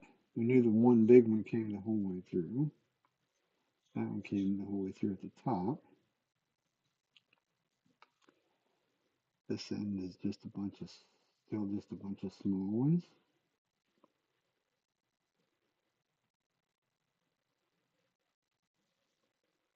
Oh,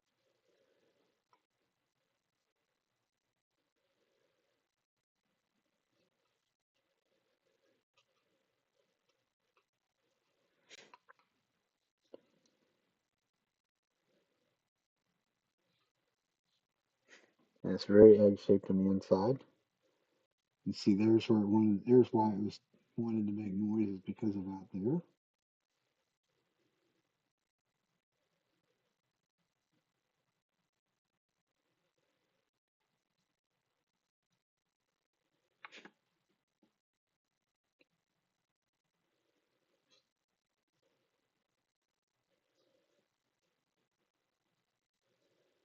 This one is definitely cracked up just as bad as the rest of them. So it becomes an issue of, do I really want to mess with it?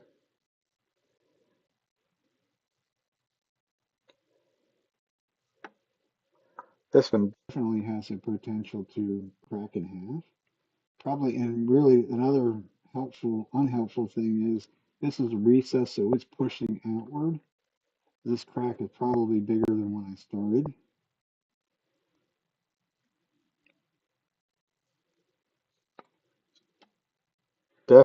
I think we might just last one of the bunch, so I think we might just play around with it. Go to the inside, make the inside really thin, make it thin. Either put some super glue on when I'm done with that part, or just consider it a practice to see whether we have what it takes anymore to go really thin on something that's relatively dry.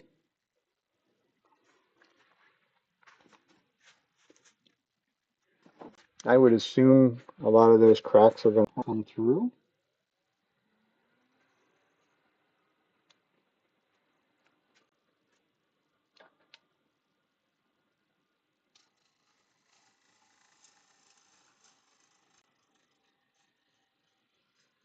First, we got to get it sort of concentric, at least for the first inch.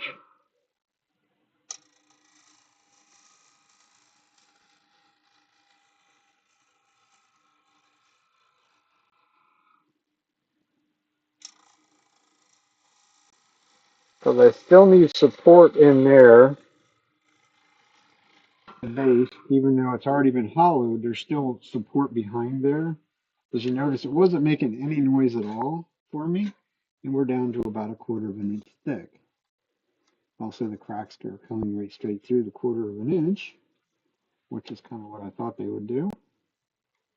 So I think we're going to proceed on with it and get rid of a razor blade edge corners just by touching them.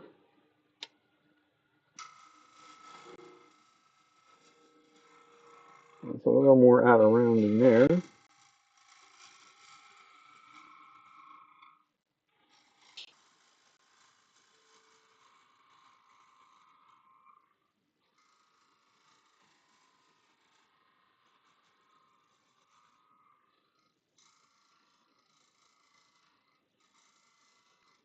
That's not the cut.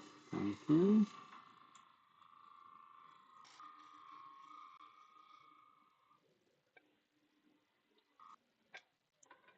Nice little angel hair shavings come off, which is always a sign that you're doing something relatively right.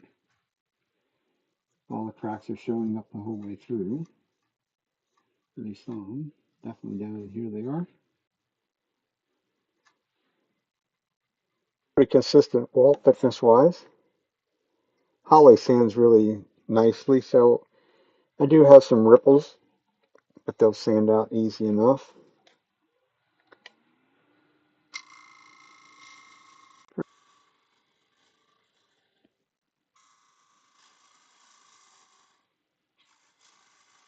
A lightweight cut.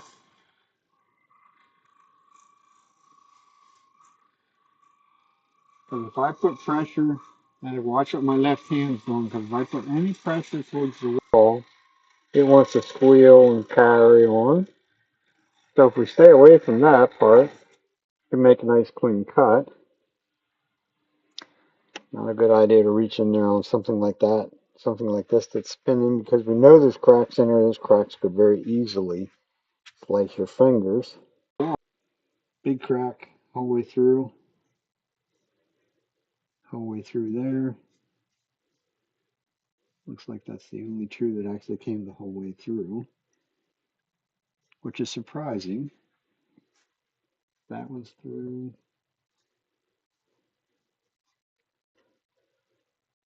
It's just really that one. There's a lot of little hairline cracks on the other side, on the outside. We're just going to go ahead and finish the shape, and I'll probably just sit this off to the side and let it finish. But probably still, it's probably not still not dry enough or dry to where it's not going to move.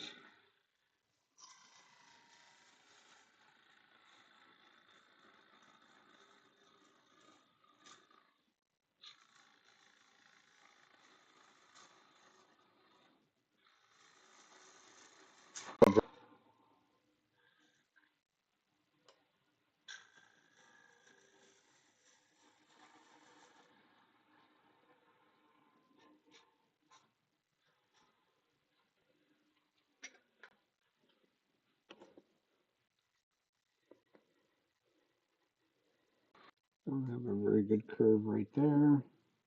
Got plenty of room in the bottom. I do have my bowl scraper out though. We could actually scrape that in there. Raise it up just a tad, not much, because that bowl scraper is very thick. I can go in here now and just sweep this radius. I could keep cutting it with the tool. In some ways, I probably should just keep cutting with the tool. But once again, practice, practice, practice. Some may call this cheating. Some ways it is.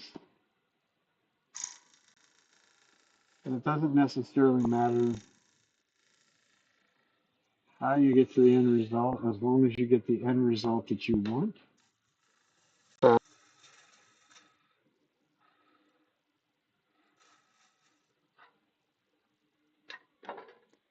when the scraper is nice and sharp, why it does a very clean job. Still left the hump way back up there.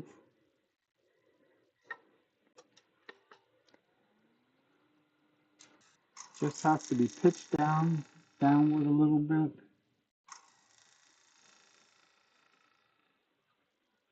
And you get nice crispy little shavings. This was a finished piece. I mean, that's just that little bit right there is going to save you like 5 minutes or so worth of sanding. So to me, it's worthwhile. This thing is plenty flexible out here. Definitely don't want to come up too high. I think we could probably come up a shade bit higher than what we did. Yeah, see, it wants to, once I get high enough on it, it really will want to chatter. There's just not enough supporting that material out there, which is sort of another good exercise in having a light touch. So now we have a nice, almost a nice surface. There's a little bump in the bottom.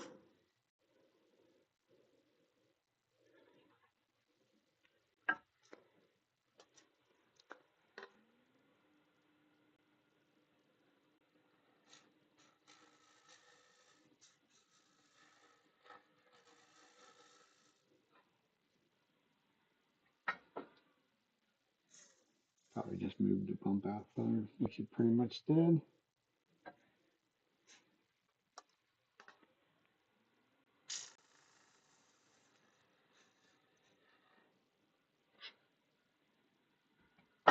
That should be good enough.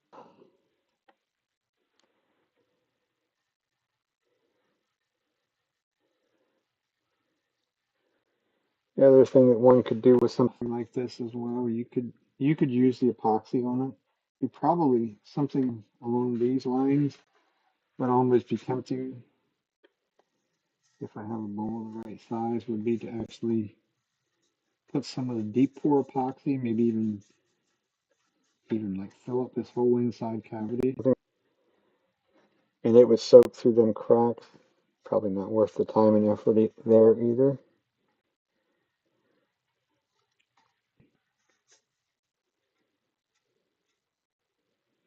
That just can be that really can just be a shop bowl. Clean enough cut. I could sand a little bit of the rim here so it's not so sharp.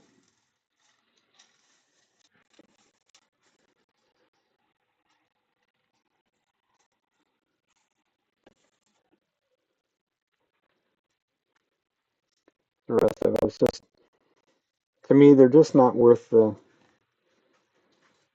necessarily worth the aggravation and try and fill in. And it just almost no matter what you do, whether you put colors in with it. I mean, if they have a void in them, that's a little different than all these hairline cracks as far as I'm concerned.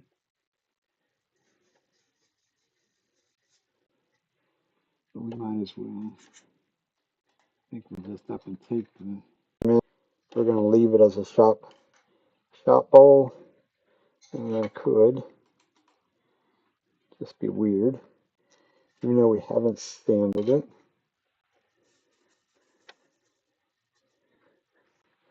Maybe you just put a little bit of beeswax and mineral oil combination. You just put some of that on it.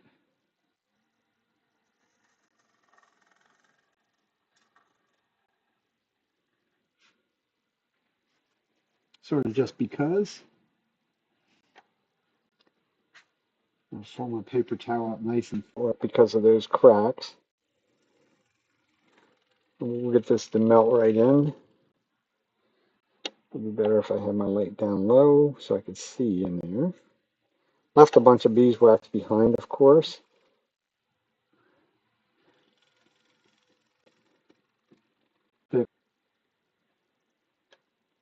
This is a really simple finish.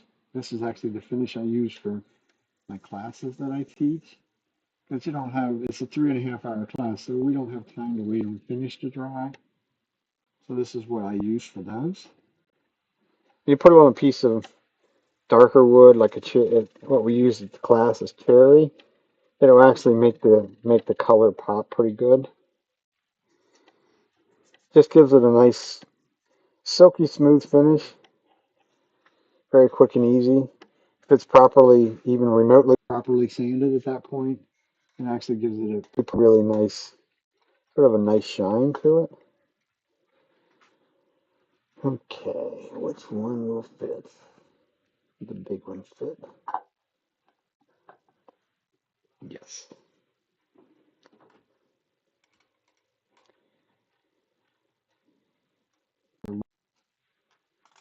So we will just up and take that honey off, at least the majority of it. Last little bit gets sanded off.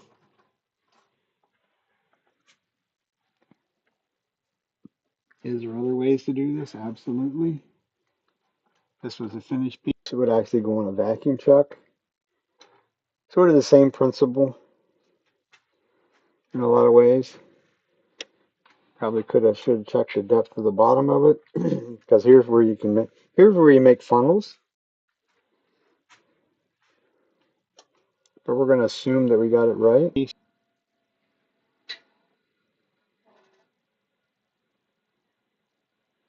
Won't put a ton of pressure on it because there again, that jam chuck should actually be lower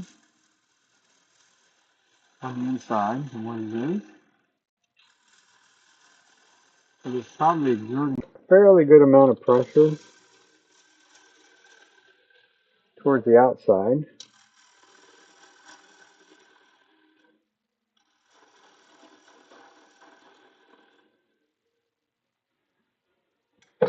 Can't get in there with the bowl gouge as far as you want, so I'm going to grab the spindle gouge to finish it.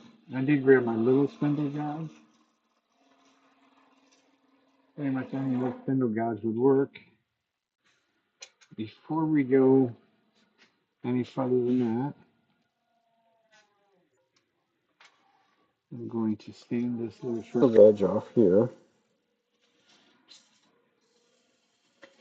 Could even sand just a little bit up over the bowl, just with some 220, just to sort of show you the difference in the beeswax. Would be better if you turned the dust collector on too. If you were so minded, you could sand a foot. If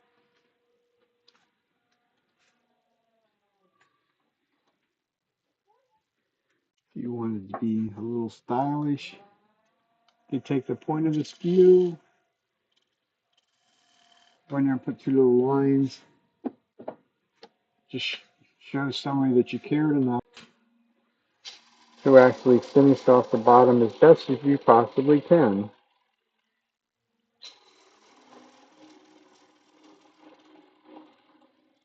We can get in there pretty close.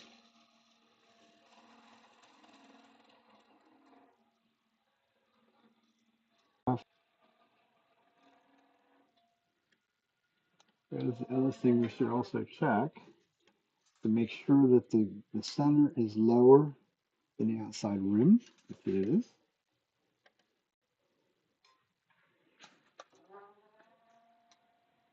I'm going to go out proud at the bottom, make a little V cut out and away from that bottom.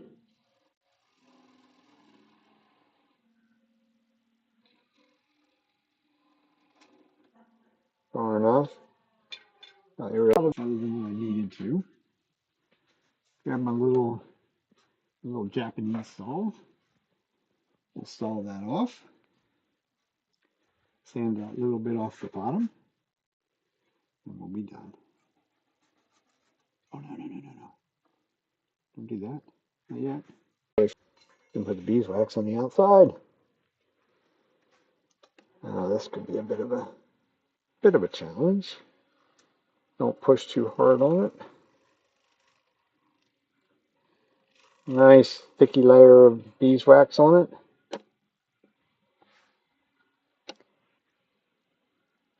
Make it melt. Run it to the top, right off the top, and pull off all the excess beeswax. You could even go back over that with the excess on there to make sure that we got everything covered.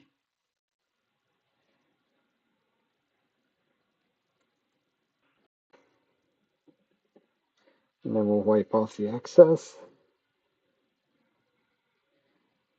This will kind of be a test too for me, because I'm having these people use this in the class. And if you take your time and the piece has been very well sanded, this actually gives you a pretty daggone like nice high satin shine. As you can see, it's relatively shiny. But I also tell them that I really don't know how long it lasts, because I've never really done it on anything of my own. So this will be a good test for that. So from there, all we have to do is remove the little nub on the bottom.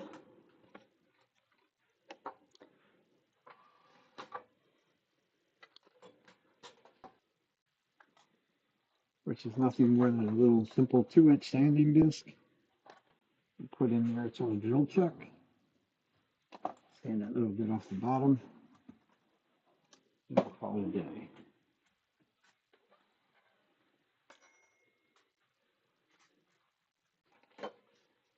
I do not have a drawbar in it, because all my force is going that way.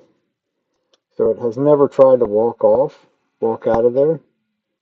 The wonders of using a drill or any kind of sander on a wood lathe is the fact that you're in control of how fast it runs. Unlike the big disc sanders that you may buy.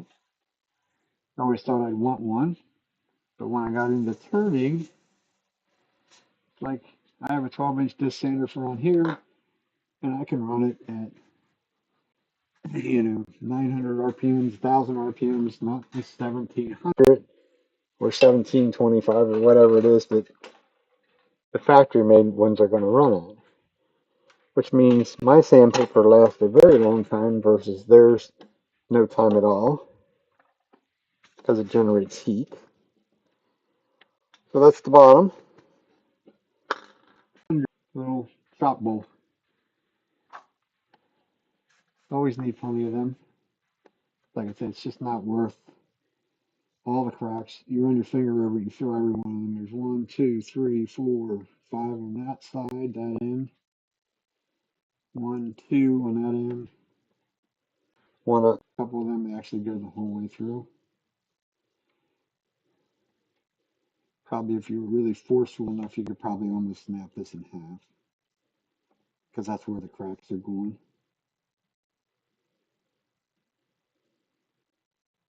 But it is what it is. Let's see what the other 3 do till next week, or the other 2, because the one we filled the cracks, I just up and finished it. See what that one looks like in a couple days, whether it's worthwhile or not. It's another story. Otherwise, that's going to be it for me tonight.